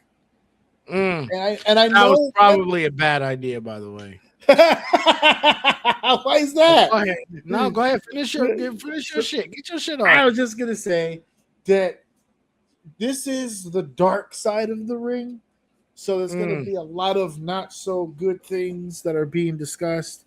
There's gonna be a lot of negativity, a lot of depressing shit going down. But I thought it would be fascinating to take this trip down old memory lane for me and highlight for other people exactly what it is that's being discussed on this show. Okay. I was curious before this shit aired why, of all people, because I've seen Dark Side of the Ring episodes before. For years now they've had them. I've never seen the person in the Dark Side of the Ring story promote the Dark Side of the Ring thing. I've never seen them go, by the way, my drug addiction is being exploited on Dark Side of the Ring. If you guys want to check it out, it's on Vice this Tuesday at 7. Like, this motherfucker did a whole promotional tour to put this over. And I'm thinking to myself, it's Dark Side of the Ring. I don't know why you'd want that to be a thing that people watch about you. And now that I've seen the first part, I kind of get an idea of exactly what he's going for here. Okay. This felt, and we'll get into this piece by piece, but I'm just going with the overall vibe at the moment. This felt like the beginning of a redemption arc. Look at all the things that I suffered through and that I had to withstand, and all the things that I had to gut it out through to make this company a thing. You know what I'm saying? Like, he went through a lot of shit, but he, being Jeff Jarrett, the man who is claiming to be the founder of TNA, which is not wrong. He's one of them for sure. I would put his father right there with him. No, let's not do that. That is wrong. He is not the founder. He is exactly what you just said, one of the two co-founders. Yes. I said that because that's exactly the fucking vibe I get when he talks, is that he is the founder. He mentions Right. his dad. He doesn't not mention his dad. Anyway, Yeah. we'll get into. Go ahead. But it's hard to ignore the fact that the whole time he's the founder, except for that 1 30-second part where he goes, "Well, me and my dad started this," and then but I'm the founder. It's like, no, I think the two of you were the founder. Went into this with the ideology that he would push his dad out, but he needed his dad's money. That's it. Let's call a spade a spade. He signed a deal with his dad. I don't think it was just money. I think it was also resources. He knew people. Whatever the fuck it was, he used his dad to get what he needed started. Yeah, and then unironically used events to edge him out of it. He did. And all he did, right? And I'm just going based off of what's being shown to me. Mm-hmm. All he did was he took his dad and he put someone he knew was gonna annoy the fuck out of his dad. Yes. Put right here, and then he just fucking walked away. And he just let it happen. He just let it happen. That's it. And Vince was constantly going, oh, he really didn't like me. Like, I wanted to run it this way, which, if you're asking me, was complete fucking dog shit. I got my own opinion. That give me a second. But and versus the way the other guy wanted to run it, where it was more traditional wrestling, which you could argue are the more memorable moments that people, I assume, think about when they talk about TNA. The idea that his dad had is what people, I think, what people reminisce about. Where the nostalgia comes from is that style, more refined for a modern era, but wrestling. That's what they wanted to do. Not all the midgets jerking in a trash can bullshit that WWE was doing. And that's exactly because it's not. Is it ironic? Is it ironic that he signed the company with his dad? He knew what type of shit his dad wanted to do. He hired a guy that was the complete opposite, ran his dad out, made his dad look bad like the villain because he sabotaged himself because it was a way he just can get out of it, got himself removed, and then the fucking moment he's gone, they go right back to the other type of wrestling. Yeah. Dog shit. Which is why I don't know why he was in such a rush for everyone to see this, because that's what I got out of it. That's how I took it. And I know how the story ends. So now that I have a much more refined view of how it started, you kind of had this shit coming, my boy. You kind of. If you look at this episode, two things are happening at the same time. You have what I just explained about his dad deliberately being made to be annoyed by this guy to run him out. I'm telling you, it was calculated. This was not a coincidence. While we're also parallel telling a story, making Jeff look like a victim of sadness and circumstance, losing his best friend, his wife passing, him, estranged from both of his parents. Estranged from both. He got married. None of his parents came. His parents. No, the funeral. The funeral. I'm sorry. The funeral. The parents didn't come to the funeral. Didn't come. I have these two daughters that I now have to provide for. Spoiler alert, you had to fucking do that before, because he also said in the goddamn thing that she preferred to be a stay-at-home mom. So you were already providing. So anyway, let's move past that. Stating that you have to now provide for two children on your own, and nothing's gonna stop me. I didn't get a chance to grieve for the second time. When I lost my friend, I didn't have a chance to grieve. I now lost my wife, and I didn't get a chance to grieve. I'm going to make this happen. It's back to work. But for me, hold on. Yes. I'm like, no. Hold on a second. You're not going to pull the wool over my fucking eyes. No, the idea of I didn't get a chance to grieve. The way that I heard him say it, He chose not to. That's the vibe that I got from that, where he was just like, "Oh, just like with Owen." I'll give him. I just went back to work. I will shoot him bail that he probably didn't know how to grieve. But I think that's the same thing. Listen, that's the same thing you're saying. It was a choice. But I also think like it wasn't like, should I grieve or should I go back to work? I'm gonna go back to work. I think it was more of like a natural. When he says I didn't grieve, I think that's hindsight. I don't think he was thinking in the moment I need to grieve. You know what I'm saying? What I'm saying? That's what I was. You know why I think? You know why I think he wasn't thinking that way? I put it like this. Based on the beginning of the story, let me just go over that part really quickly, which was they tried to say, which I disagreed with this video right off rip when they said that the story of TNA is basically the story of Jeff Jarrett, which I think is tremendously unfair. Because it's revisionist history. Because if you go back to 2002 and 2003, when I started watching, and when my wife started watching, and when our friends got together to watch, the biggest criticism of that show was Jeff Jarrett. Him holding the title for he likes to look back on that time as I was getting real heat. It wasn't the kind of heat that he's trying to tell the 2026 wrestling fans and convince them that I was getting real heel heat. No, you were getting go away heat. There was not a long line of people who were wanting to see Jeff Jarrett as the world's heavyweight champion. That's why the WWE didn't make him the world champion.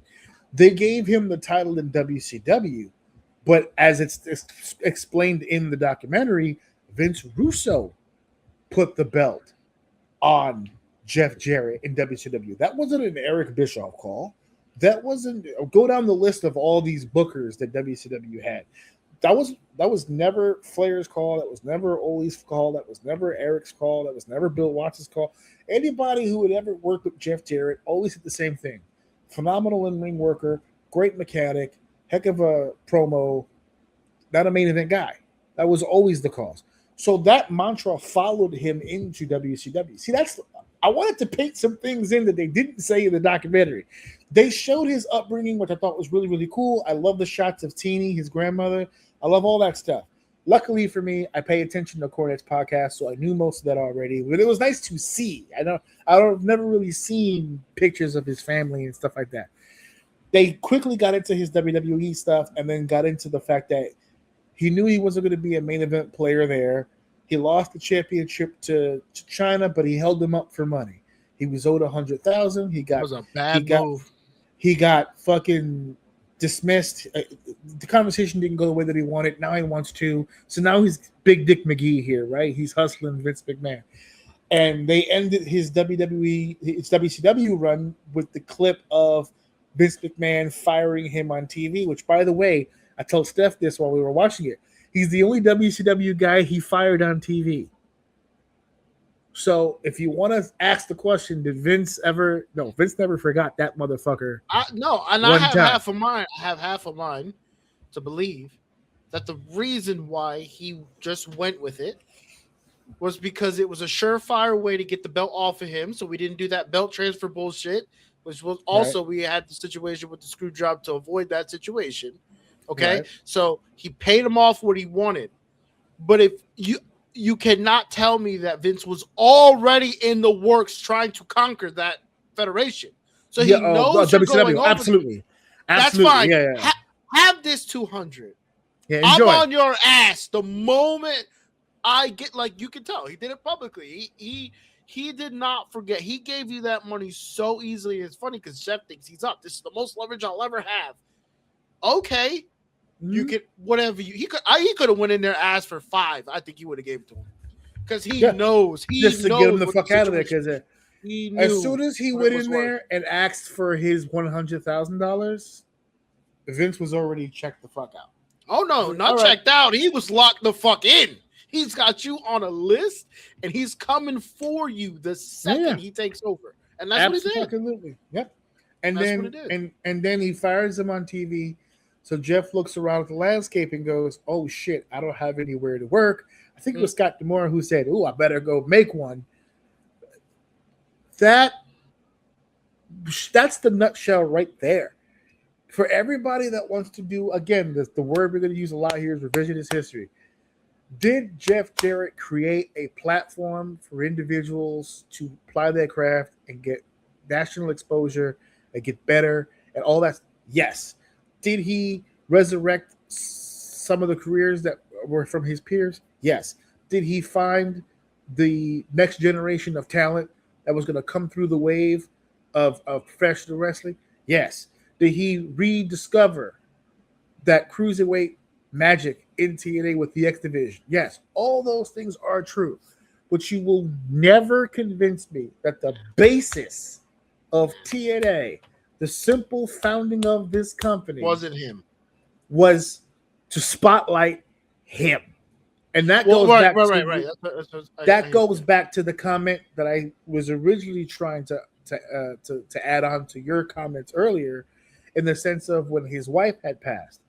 When his wife had passed and he didn't have, quote unquote, the time to grieve. I'm just gonna delve into my work. If Jeff Jarrett had been a WWE superstar at that time, he would have taken the time to grieve. If he would have been a WCW superstar, that's tough. Hold on. Hear me out. If he had been a WCW superstar at that time, he would have taken the time to grieve. The reason why he didn't take the time to grieve is because he was finally in the position he always wanted. He was working for a company that he was in full control of. He was the top star. He was the champion. He was the priority. Okay. He had been working his whole life for that. He wasn't going to let that go. And you also reminded me another question here, and this was one that I'm glad I didn't forget, because I really wanted to ask you this to clarify, and we're in the perfect moment right now in the story to ask this question. Was he actually fucking Kurt Angle's wife? Okay, so as far as Karen Angle goes, and we're moving a lot of we're bouncing around all these different areas for the documentary. But as far as we're right on track. We're right. There's stuff that we skipped that I want to go back to. But understood. Okay, that's fine. So, but as far as the Karen Angle thing, we're only in part one. We're going to get more of that. Absolutely. So if anything, this is kind of just a teaser into those other parts. But as I told Steph, who also asked me that question while we were watching it, there's three sides to every story. Listen, man, did he fuck her or not, dude? Did he fuck her? Yes. Okay. The question is, were they married at the time that the fucking took place? Wait, who? Kurt or in her? No. The question in here is, did Jeff fuck Karen whilst Karen was still married to Kurt? No, my question is, did he fuck her after his wife passed away or while she was still alive? No, no. After the death. Okay, I didn't know that was my question. Karen is after Jill. Okay. Karen and Jill. Not much after. Confer. Well, no, because what drew Jeff to Karen is the sympathy of the death.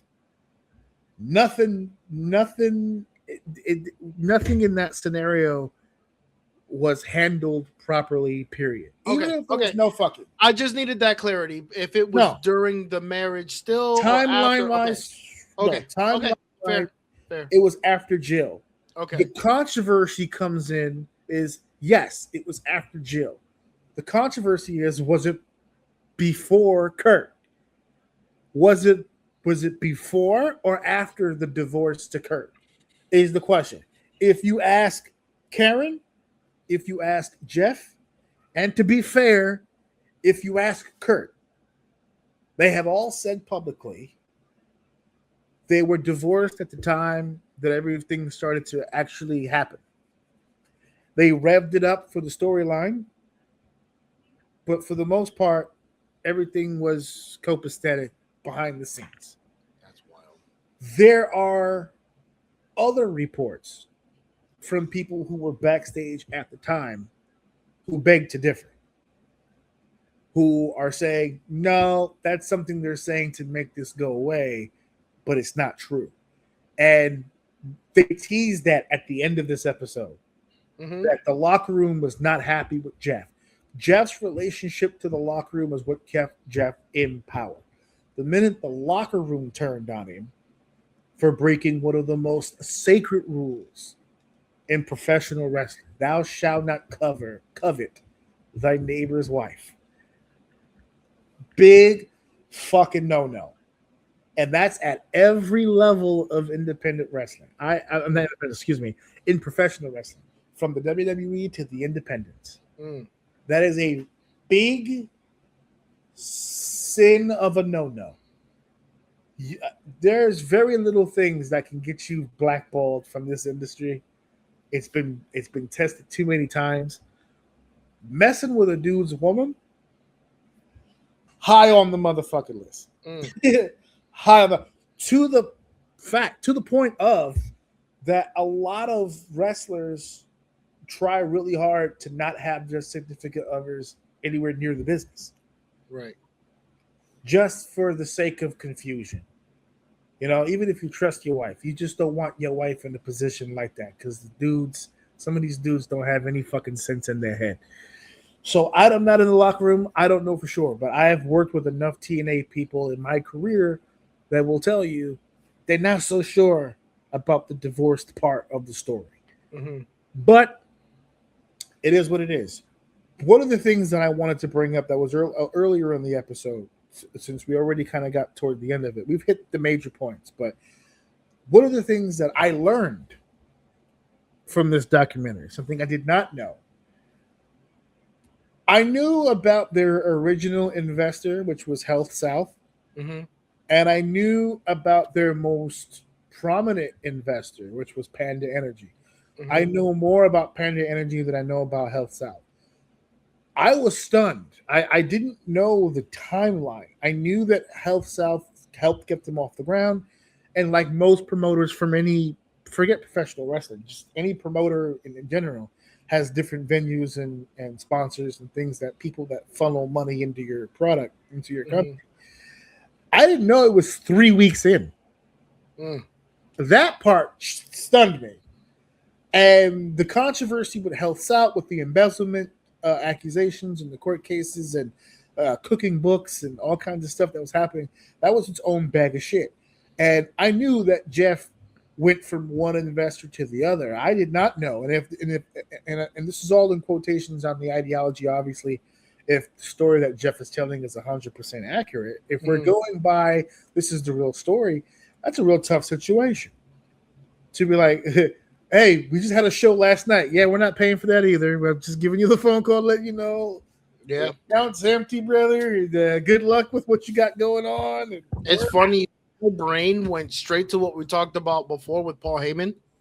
Can you imagine if Paul Heyman was able to make that phone call and tell someone that connect? Like some people just know the right people. Imagine he call and say, "Hey, look, we're in this situation. You can jump off if you want," and they're like, "Hey, come take a flight. We're gonna have a conversation." Like, what could have happened to Paul Heyman if that changed? If there's anything from that Chris Van Vliet episode that we heard, or that I heard, I don't know if you heard it, but I it's one of the few interviews I sat down and listened to from beginning to end, because for the first time in Paul Heyman's life, everybody who knows him heard that interview and said, "Holy shit, everything he said was true." That's a first. That's a first. Nobody blends shoot and work the way that Paul Heyman does, but for whatever reason, that was the podcast. He just said, "Fuck it, I'm going to let my freak flag fly. I'm going to take it all off. Here it is. The body armor is off." And he was telling all kinds of stories. And one of my takeaways from the whole thing is what really fucked ECW wasn't his business decisions. It was his mouth. It was him cursing people out, burning bridges, threatening people, threatening lawsuits. Yep. All that shit turned people against him. Jeff has a knack. Yeah, he had the right connections. People to just believe in what he's doing. Even if I don't know what he showed Panda Energy as far as the numbers, whatever the books were, whatever his ticket sales, his gates, whatever it was, his pay-per-view numbers, whatever it was, he was showing to him. It couldn't have been great. They were an upstart. I'm not saying the product was bad, but every wrestling company has an upstart. The product was bad. Well, the initial that 2002 run, ridiculous. That's not what Drew's TNA in my opinion. If you want to go to the genesis of like where the steam started to really pick up in TNA, when that octagon came in. well, it's the hexagon, and Hexagon, it was okay. it was in 2000 and well, a little bit before the hexagon, when there were still four sides. I can make a strong argument. 2003, which was like after its first year, they really started cooking in 03 because and it's so ironic. My relationship to my wife 23 years ago kind of begins and at the same time with TNA. I started watching TNA in the same summer I started talking to her. And one of the things that I liked about her was that she had never seen wrestling. And then I brought her into a room with me filled with the most outrageous, hilarious group of guys who were just obsessed over this shit. And she was the one girl in a room with all these guys with the and then like in 1997, right, when Stone Cold did this, and she's just like, okay, all right, yeah, cool. And it never deterred her. She watched TNA for a few years before she ever saw WWE. Her basis of professional wrestling knowledge starts with TNA. To this day, she'll tell you, I was a TNA girl. She doesn't watch it as much anymore because of where it is now, but that's where it started, was 03. The hexagon, the six-sided ring, brought some more interest for sure. Mm-hmm. But you could make an argument 03 is kind of where like it's starting to pick up. 04 and 05, now we've got Spike TV, we've got the six sides, we've got Christian Cage, we've got Sting. We get to 06, now we've got Kurt Angle in his prime. We have a kick-ass X division. We've got Styles, Daniels, Joe, Kazarian, Michael Shane, Petey Williams, Jay Lethal, Sanjay Dutt. Austin Aries just finally came through a couple years later. Roderick Strong gets in there. We're cooking. They got heavyweights. They got tag team division. They have the knockouts division came in and stole the show. We can make the argument that the knockout division was the women's revolution before the women's revolution. TNA was putting their women in the main events long before the WWE was. TNA was smoking. But this story, the Dark Side of the Ring story, take you back to Panda Energy, my point for that, I didn't know what happened so soon. And what I also didn't know was that he was already talking to Dixie before they lost Health South. Apparently, she was a vendor. She was one of the sponsors. She was already an investor. Mm-hmm. But when the money dried up, she saw an opportunity to get a foothold into the industry. And that's how she got in. And right when I'm putting this together in my head, out of the fucking blue, and this is why my wife is a genius, they showed a random clip, real quick, of Tony Khan talking in this documentary. And it all clicked. They did the Dixie comment, and then it was Tony Khan, and then my wife goes, "Oh, look, it's Tony Khan, the Dixie Carter of AEW." And I went, "No, don't put that on me. I can't look at him this way. Please, I don't want to have to go through this again." But absolutely 100%, I love the goddamn comparison. Two people coming off the street with a shit ton of money and no fucking knowledge or experience of what they're talking about, but all of a sudden, overnight, become in charge of a product in professional wrestling with arguably some really great talent and just really bad business decisions and really bad creative decisions.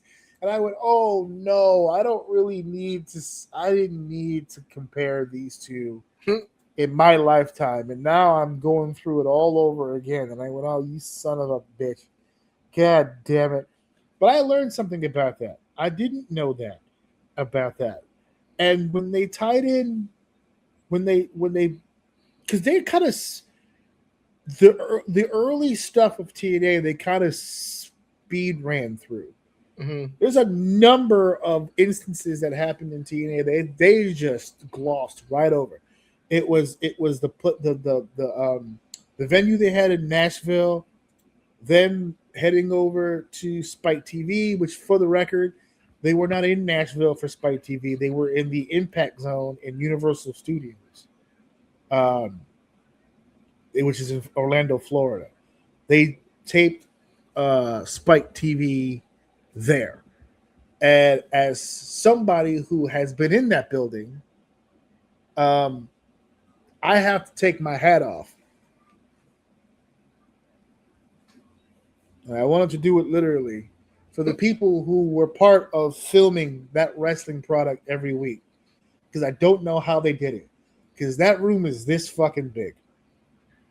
And there is a whole section of that building that's just a wall. There's a few seats on all four sides, but the camera crew is on one side, and it's really filming this one shot. Just over and over and over again. And I went, wow. I did not realize until I got in there how open all this shit is over here. And I was like, wow, they did an amazing job fooling us on television. But they had a legitimate shot. And I appreciate the fact that he went through so much bullshit to get it going. To your Jerry Jarrett comment from before, another thing that I learned, my mouth opened agape. I was shocked, dismayed even, because I know how this story ends. So when Jeff started telling the story about what went down between him and Jerry, his dad, when Jerry pulled him off to the side and was like, we need to get out. We need to get out of this company. We need to fold this shit up. It's no good. The Carters are treating us like shit. Vince Russo is writing us into a fucking hole. We got to get the fuck out. And regardless of where Jeff stood, the fact that he didn't just right there in that moment go, Dad, you're right. You know what? Fuck it. We'll try something else. And just went, well, let's give it a moment. Let's give it a shot. That's what lost Jerry. And Jerry couldn't get Jerry was apparently contracted to TNA. So he broke another cardinal rule. He had an old Russian buddy of his who was getting a WWE tryout, and he went to the damn tryout with him, got caught on WWE cameras, was on the WWE.com website, broke an unwritten rule, and he was out of TNA just like that. What I did not know until they showed a picture was the Russian friend would later be known as Vladimir Kozlov in WWE. And I was floored. I was like, he was a Jerry Jarrett guy? I didn't know that. That explains why they used them so much. Because not mentioned in this show. So this is another spot that will fill in the blanks here. Jerry Jarrett and Vince McMahon had a great relationship. To the point where I don't know how many people know this, but if you go back to the McMahon documentary, I think it confirms this. I've heard it in other places, but the McMahon documentary confirms. When Vince McMahon went to court for the steroid trial, had he been found guilty of the charges, which was a long shot, but had he been found guilty and he would have gone to jail, the person that Vince McMahon was putting in his place to run the WWE in his absence was Jerry Jarrett. That was the guy who was going to be. That was the guy who was going to be running WWE while Vince McMahon was dealing with his legal issues. Mm-hmm. Jerry Jarrett is also one of the guys who ran one of the most infamous territories of the territory days, the Tennessee territory, more importantly, having his hand in helping develop Memphis, where Jerry Lawler came from, and that was a big territory down there. The man's had nothing but success his entire career. This shit was driving him fucking insane. And it only takes a spoonful of Russo. We saw Russo. I don't know if you remember. We did a TNA show I forgot who went with us. Obviously Steph, but I forgot specifically what friends went with us. And we were sitting on not the balcony, but like this upper stage by the entranceway. I don't know if you remember that event we went to. I think we took a picture with Jeff Hardy and Rob Van Dam or some shit like that. And Vince Russo came out the back of the curtain where we were standing to watch the match that was taking place. And I visibly went to the side like that to like put some space between us. And Steph was like, "What the hell are you doing?" I was like, "That's Vince Russo." And she looks over and she goes, "Oh, okay. I remember that guy." I said, "Yeah, fuck that guy. I'm gonna move. I'm moving over here. I don't want to stand next to Vince Russo." There were people, obviously. Oh my God, it's Vince Russo, not me, brother. I moved to the goddamn side. I want to put some space. I don't want to catch any Russo on me. I don't want to bring any of that Russo home to the house. And so, like, this whole story to me was just like, I lost. Oh, my wife died May 23rd, same day that Owen Hart died. And then he goes, "So I knew everything would work out." My wife was like, "Wait, what?" I thought he was going to get real sad about that. That seemed to perk him up for some reason. On May 23rd, my best friend and my wife died at the same exact fucking day. I haven't spoken to my parents in forever. I got 2 daughters to raise, and I'm running a company that's financially in the hole. But I'm going to be all right. I'm going to persevere. But Spoiler and the other, alert. yeah, spoiler alert, he doesn't. But He doesn't. he doesn't. This is a tale of a sad story. Yeah, this is why it's the dark side of the ring. There are no happy endings at the end of a dark side of the ring episode. This is going to. I'm not going to spoil it for you guys hearing it for the first time, but this ends, and it ends badly. Not just for Jeff Jarrett. It ends badly for the Angle family. It ends badly for TNA as a company. This is the same company that looked AJ Styles in the face and said that his best years are behind him. In 2014, they said AJ Styles is not a main event player. His best days are behind him. He got New Dayed. They tried to restructure his contract. He was just like, "Nah, I think I'll go do something else." Yeah, where are you gonna go? So he went to Japan for 2 years and then wound up in WWE for 10. And he's got the ring now. He did all right. But he did all right. He did pretty cool. And retired with his body intact for the most part. All those, well, actually, some recent reports have come out where that's not exactly the case anymore. What? He's having some. Think health we were issues. forced out? No, I think he was forced out.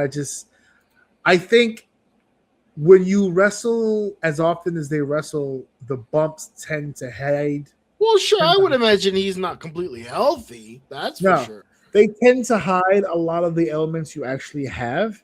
So when you're wrestling, if it's starting to hurt like that, you know the minute you stop, it's going to be an issue. So he probably felt it, knew it was coming, and just went, "You know what? I might as well just stop now and just start dealing with it now." He said he's having trouble sleeping. He's having trouble sitting up.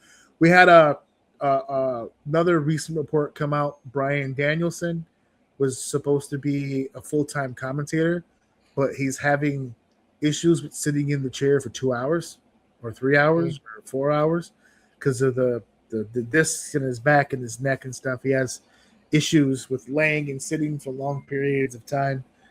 So this is hey, look, listen. Imagine not being able to lay down.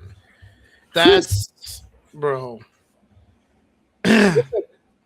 These are guys that gave us amazing matches, and I hope we all appreciated them because they come with a price. Yeah, every single one of them. I did not get signed to any major company. I've taken enough bumps on a lower level to where I still feel them today. I can't even imagine what it's like to have been on a WWE schedule. Every WWE week. schedule 4 or 5 days a week, house shows, years. Yes, yeah. And you're not, and especially if you're AJ Styles, 5'9", 250, getting beat up by 7-footers, 6'6" guys, 6'5" guys, 300-pounders, 400-pounders. You're getting Roman Reigns spears. You're getting Jacob Fatu moonsaults. You're getting Randy Orton RKOs every night, over and over and over and over.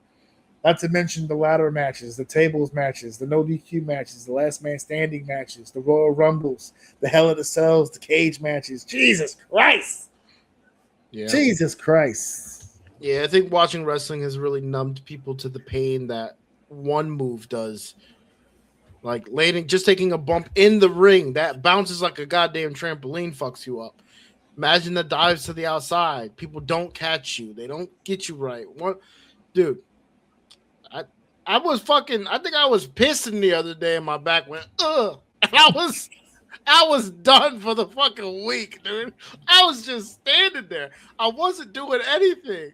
I think I reached for the toilet paper or something. And I just fucking back just went like that, and I was out for a week. Did you just like sit back and just let it happen? You just know it's like write one it of out. those. You ever have those moments where like you feel the tweak happen? Nothing. You don't feel the pain right now, but you feel the thing happen, and you're like, "Fuck!" And the moment you sleep for the night, the moment you go down for the rest of the night, you're gonna wake up like you got hit by a truck, and that's exactly what happened. So, and I didn't take no bumps, so I can only imagine. Luckily for me, very fortunate for myself, that pain goes away. Yeah, that pain don't go away for these guys. It just doesn't. It doesn't. It's eternity for what they loved. So, yeah, it's brutal. It's funny because Steph makes fun of me because if we go for like a long,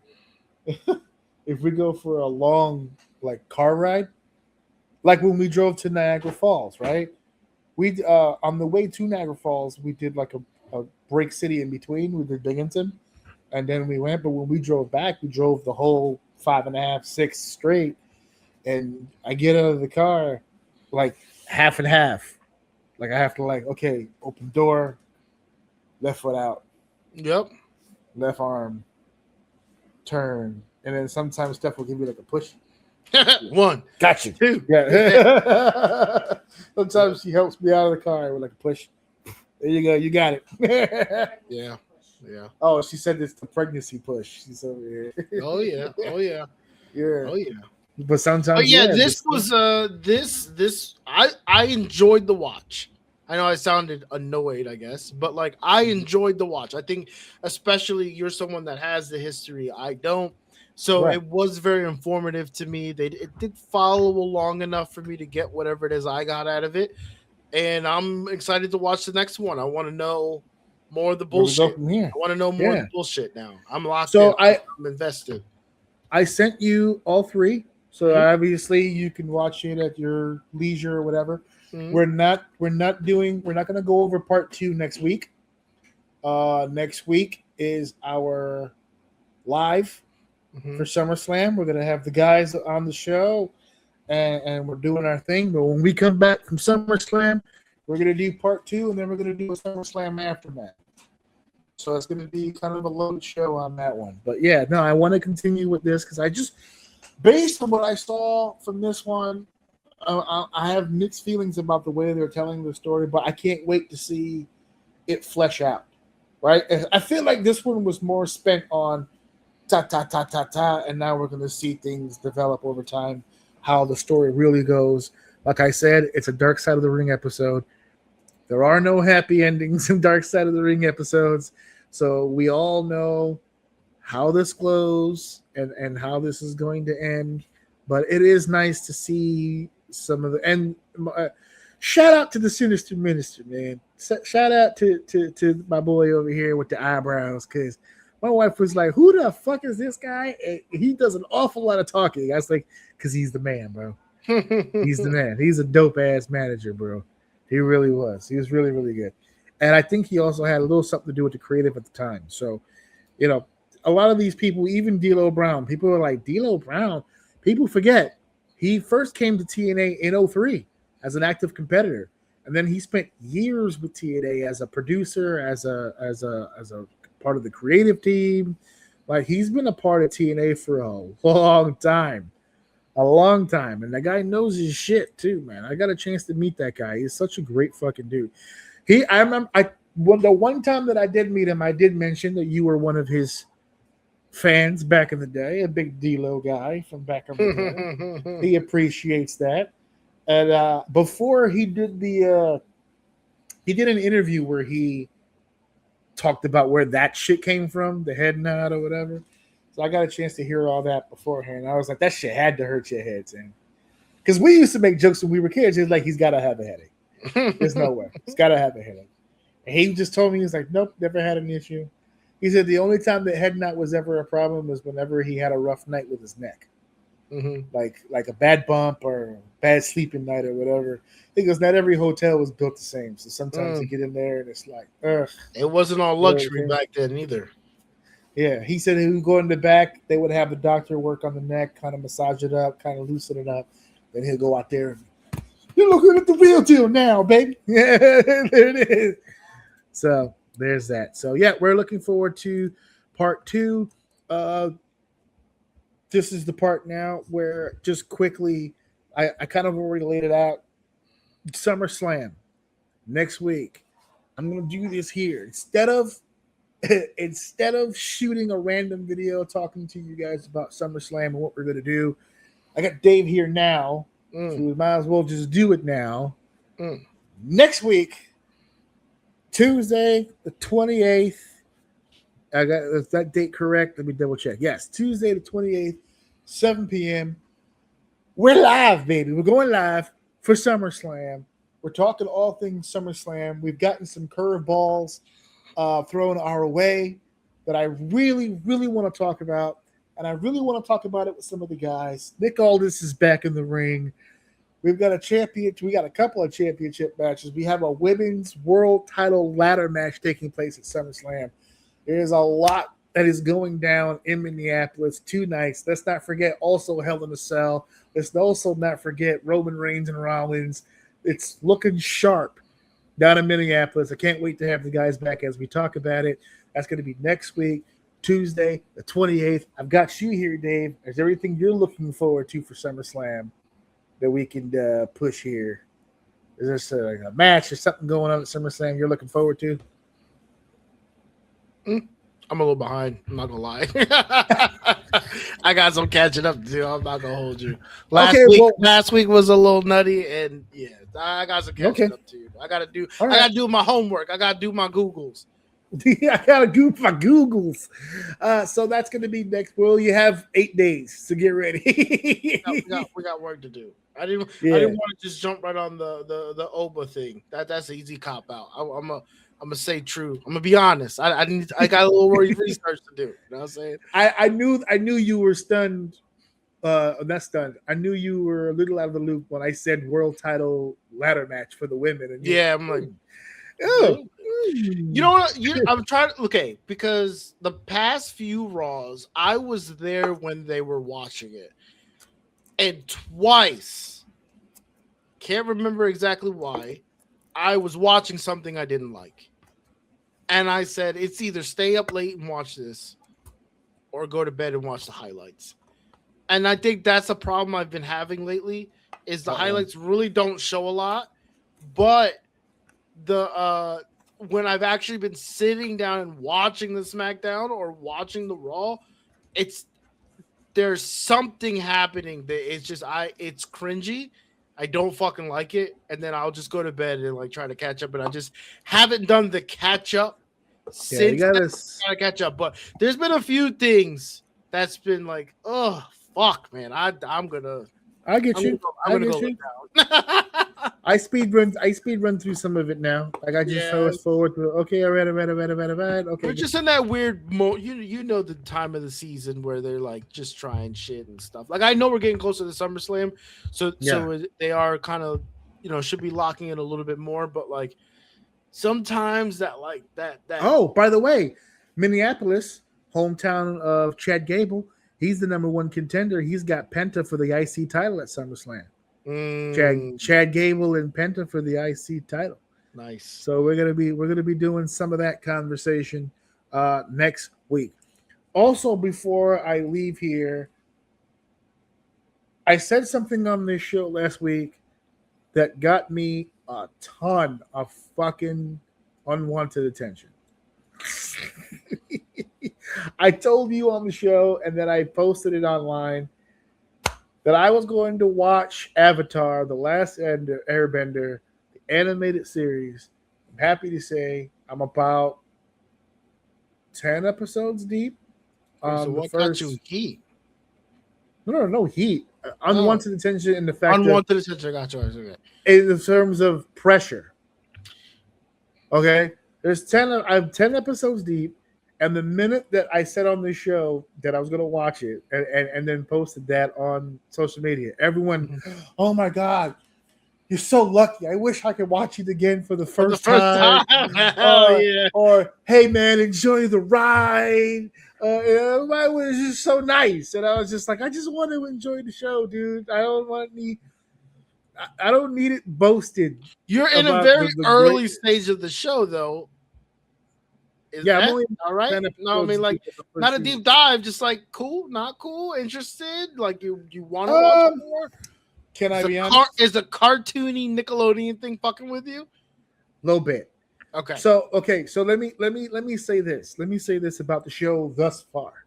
Okay, what I'm getting from the show so far is I kind of get why everyone likes it. There's a lot of lure there. There's the bending aspects of it. I get it, especially since we're meeting two characters at the beginning, like one's a bender, one's not. I was confused at first. I was always under the assumption that Sokka was a bender. I didn't know that he wasn't a bender. Only his sister was a bender. And I also didn't know, because I only really caught clips, and I guess it was later years, that she started off the show not knowing how to bend. So I was like, oh, okay. I was like, all right, like she could do a little something, but she wanted to. She wasn't. Yeah, she was looking for a trainer, right? Yeah. Then they meet Aang, and Aang's like, well, I can take you to some place that might have some trainers or whatever. We begin our travels. It's like, okay, I kind of get the hook, all this other stuff. I got a few episodes in, and I gotta be honest, to the person who said, I wish I could watch it for the first time again, I wish I would have watched it as a kid. Because I feel like I would have been more attached to this. I didn't watch it as a kid. I know, but I feel like I would have enjoyed this more. Like the comparison that I made, because Steph walked in on me watching it. And apparently, I didn't know this, Steph's already seen season 1. Oh. So she was like, yeah, I saw like season 1 already. She played it for her class at work. And so she's seen it. Mm-hmm. And she wasn't that fond of it. So she was like, it is what it is. She goes, so are you liking it? I said, you know what it feels like? What, as an adult, I still to this day love and appreciate Power Rangers. But I watched Power Rangers when I was a kid. I don't know if I would have loved Power Rangers the way that I love it now had I seen it as an adult. Okay. I see Avatar: The Last Airbender, and I'm watching the episodes, and I kind of get it, and I have those moments where I'm really into it. Like I'm distracted from my work. I have to see this. And then there's moments where the Nickelodeon cartoony side of things kind of like takes me out of it again. Right. So what was the episode? There was one where it's like, I don't know if because you've seen this 1,000 times, but it's obviously the earlier episodes. They're in like some sort of temple, and the temple is kind of crumbling around them. And then like an older avatar appears, like in spirit form. Roku? Is it Roku or whatever? Am I saying that name correctly? Well, I can't remember off the top of my head. But anyway, they're in a cave. Go ahead. They're the whole deal. And it's this big action deal. And I was like, all right, story's picking up. Here we go. I find myself losing it when it's just like they're on, what's that the thing's name? Appa? When they're on Appa and they're just kind of cruising, and there's just like the filler stuff. The filler stuff loses me a little bit. Like, I get it. Like when the dude with the red eye, Zuko, Is that, am I saying that name? The one Talking about with the the burned face. yeah. I had always seen pictures of him and clips of him because he's obviously a very iconic character. Mm-hmm. I don't know anything about his origin. So when I'm first watching the episodes and I see him talking shit to like the higher ups, and they were like, "Oh, you remember what happened the last time you fought a general, or the last time you fought like a really experienced dude?" To kind of tease the idea that that's what happened to him, that he fought somebody and they burned his shit up. Mm-hmm. And I said to myself, "He's still talking shit. I kind of like this kid. Hold on a second. He got his whole face smashed in, and he still won't shut the fuck up." No, he is a prince. But without a doubt, my favorite character so far, my spirit animal, is his uncle. Yeah, of course. General Ira. Yes, his of course. uncle is the goddamn man. I will give the devil his due. I like that guy. Him and his ginseng tea. I love that. And I don't think at this point you even have his lore yet. No, not yet. See, that's the problem. I saw a little bit. I saw a little listen, bit in the sense listen. of like they said that he was like some general that he ran like he did like something a Boss Sing Ba or whatever for like 600 days. Say. Yeah, there you go. Something like that. So where he ran like a 600-day campaign or some shit. I don't want to be that guy. So I'm not saying this, but I am saying this. It gets better. I get what you're saying. I get what you're saying. Because I don't want to say it because I'm not saying that what you're watching is bad, but I do understand what you're saying as you kind of like outgrow the humor a little bit, but it does all lead to something, and it does get more sophisticated. You're kind of in a weird character building phase. No, I understand that. That's why I'm still watching it. I understand that. Yeah. I believe I will die on this hill that as you progress, those moments will become less and less because you start to actually get the lore, the deeper lore of each character, and it's gonna feel so much better. Let me tell you what I've been using as a carrot, the carrot and stick to get to the finish line here. I saw the trailer for that new Avatar thing that's coming out with them as adults. Yeah, and I went, I want to get there. And you want to understand what it is? I'm not watching that until I finish this because I want to get there. Because I saw that trailer and that trailer looked bad ass. And I went, I haven't earned that yet. I haven't earned that yet. I gotta watch this first. And then we'll get to that. I want the dessert so bad because it looks so cool. And I went, oh my God, everything. I only saw a few episodes before I saw that trailer. And to see where they are in that trailer to where I'm watching them now, I said, oh, no. Turn it off. It's so funny. If anybody has the people that are asking you about your journey right now, that you said there was that unwanted attention. Yeah. When they hear that your wife stopped at book 1, they're going to fucking lose it. Because, again, I don't want to be that person. Yeah.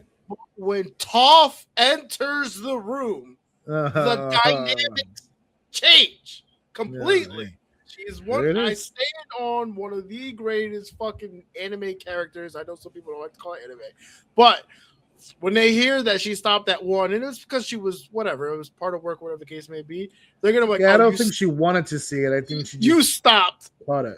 Like you stopped at the wrong time. So yeah, for sure. No, what got me excited.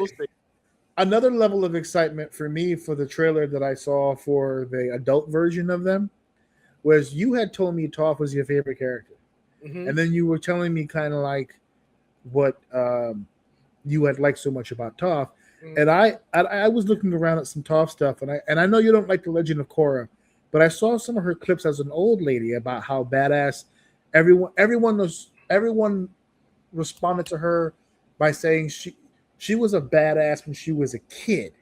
They were like, when she was a kid, she was a badass, right? And I know that in this series, the original series, I'm going to meet her as that kid.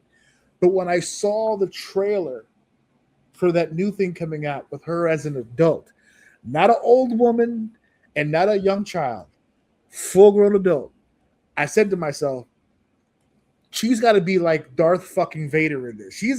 Has to be her peak of badassery. So I need to take this ride. So when I get to that movie and I get to see peak level 9,000 Toph, it's gonna be off the hook. So I can't wait. You ever seen someone who talks mad, like on a just mad shit about being the greatest thing to ever touch God's green earth, and then they walk that shit? Like, you want to hate them so bad because they're so fucking arrogant, but then when they work, you like, okay, can you just stop being an asshole? Like, yeah, it's clear you're that great. person. Yeah, just be you're humble. Great. No, you're there's her. a humble bone in her body. That's what made her so amazing. Is her shit talk was good. She didn't give a fuck about how you felt. And if you want to fight, we can go, and I will fuck you up. That's why she was such a phenomenal. She was such a phenomenal character, and nothing changes that, which makes her so fucking good. I haven't seen the live action. You said you've been watching it. How unironically, the day we talked about that you were gonna watch it, when I laid down, my phone must have heard me, and I got fucking berated with people shitting on that live action. And I didn't finish it. I'm still gonna finish it. I'm just not as motivated because of everything that I saw. And unfortunately, they cut out a lot of different scenes. They're kind of changing the love interest from what I'm seeing. And one of the number one things that has got me hesitant to even finish is the clips that I saw that Toph was in, where they kind of completely changed exactly what I said. They made her a little more girly, a little bit more kinder, a little bit. That's not her person. Like, there were scenes that they took out of the anime where she behaved completely differently, and a lot of people were not happy. She is supposed to be the most lovable, arrogant motherfucker in the world, and she was a little softer in the live action. I didn't get to finish it, but I saw a lot of the clips. I might as well have finished it by just watching the clips, and they ripped. I mean, listen, it made me think of you and like the way you're a fanatic or obsessed over the WWE, and it made me really truly realize how much I don't obsess about anything, because I'm watching it and I'm getting the nostalgia feeling. I'm seeing my favorite character. I'm seeing a human play her very fucking well. The actress, phenomenal. But once they start going into the lore and the storytelling, it's like, I would have never, like, they were matching that shit, seeing the scene with the anime and explaining what is incorrect and what it's going to do to the story going forward, because this is happening here, it means something else can't happen that's supposed to be a big part of the story. So it's rough. It's rough. A lot of those people they have their hopes high for the anime that you were talking about, the one where they're adults, because they're feeling from what they saw so far, it's a lot more lore accurate, and it should just be like serve justice to the fans that really been looking. But a lot of people aren't happy with Legend of Korra. A lot of people aren't happy with the live action either. So they're hoping that this new anime movie or whatever it is that's coming out is going to be something like and it looks promising. So your best bet is to stick to the anime and then watch that one. And if you want to piss your, depending on how much I need to lay a nice foundation down first, though. I need to get the buyers beware. I won't know what's wrong until I see the lure happen. So it's so good. It gets older. I guess you can say the storytelling gets older when you get into book 2 and stuff like that. So I'm in it. I'm not quitting on nothing. I'm getting through it. This is usually and I'm not surprised that Steph didn't want to watch it. Steph's one of those people. She's like, if it doesn't grab me in the first few episodes, and it should, me and all that. And it should, and that's why I say that I don't like being that guy that says it gets better, because I'm a firm believer. No, it should grab me now. But the only reason why I'm okay with saying it here is because I will co-sign book 2 onward. That's number one. And number two, you are significantly older watching the foundation of a Nickelodeon cartoon. So that shit ain't gonna feel that great when you don't have the nostalgia feeling watching it. So I don't. All I'm saying is we'll get better. We'll get better. We'll get better. All right. Yeah, the story. Well, I was gonna watch it anyway. I want to get through it, but at the same time, like I'm glad to know that it does get better. Okay. Hey, you got time. You got time. All right. So that's it. Next week, episode 360. Oh, look at that. We're gonna be live for episode 365. Live 365. It's a SummerSlam live convo. We'll have our friends in here. We'll be having a whole shindig. It'll be great. That is next week. After that, 366, as previously promoted, we're doing part 2 of the TNA Dark Side of the Ring, followed by the SummerSlam Aftermath. That's practically going to be the episode. We won't be doing too much outside of that since we got 2 nights of SummerSlam to have to get through, plus we have the TNA conversation. And so the next 2 weeks are going to be chock full of goodness. I'm going to try to get this figured out between now and then. But other than that, we should be good. So thank you guys for listening. Thank you guys for downloading. Thank you guys for sharing. And of course, thank you guys for enjoying. We'll see you guys next week. Like drop. Wait a minute. This is too much. Cooking it like a pro. Wrap it up, everybody. Show's over.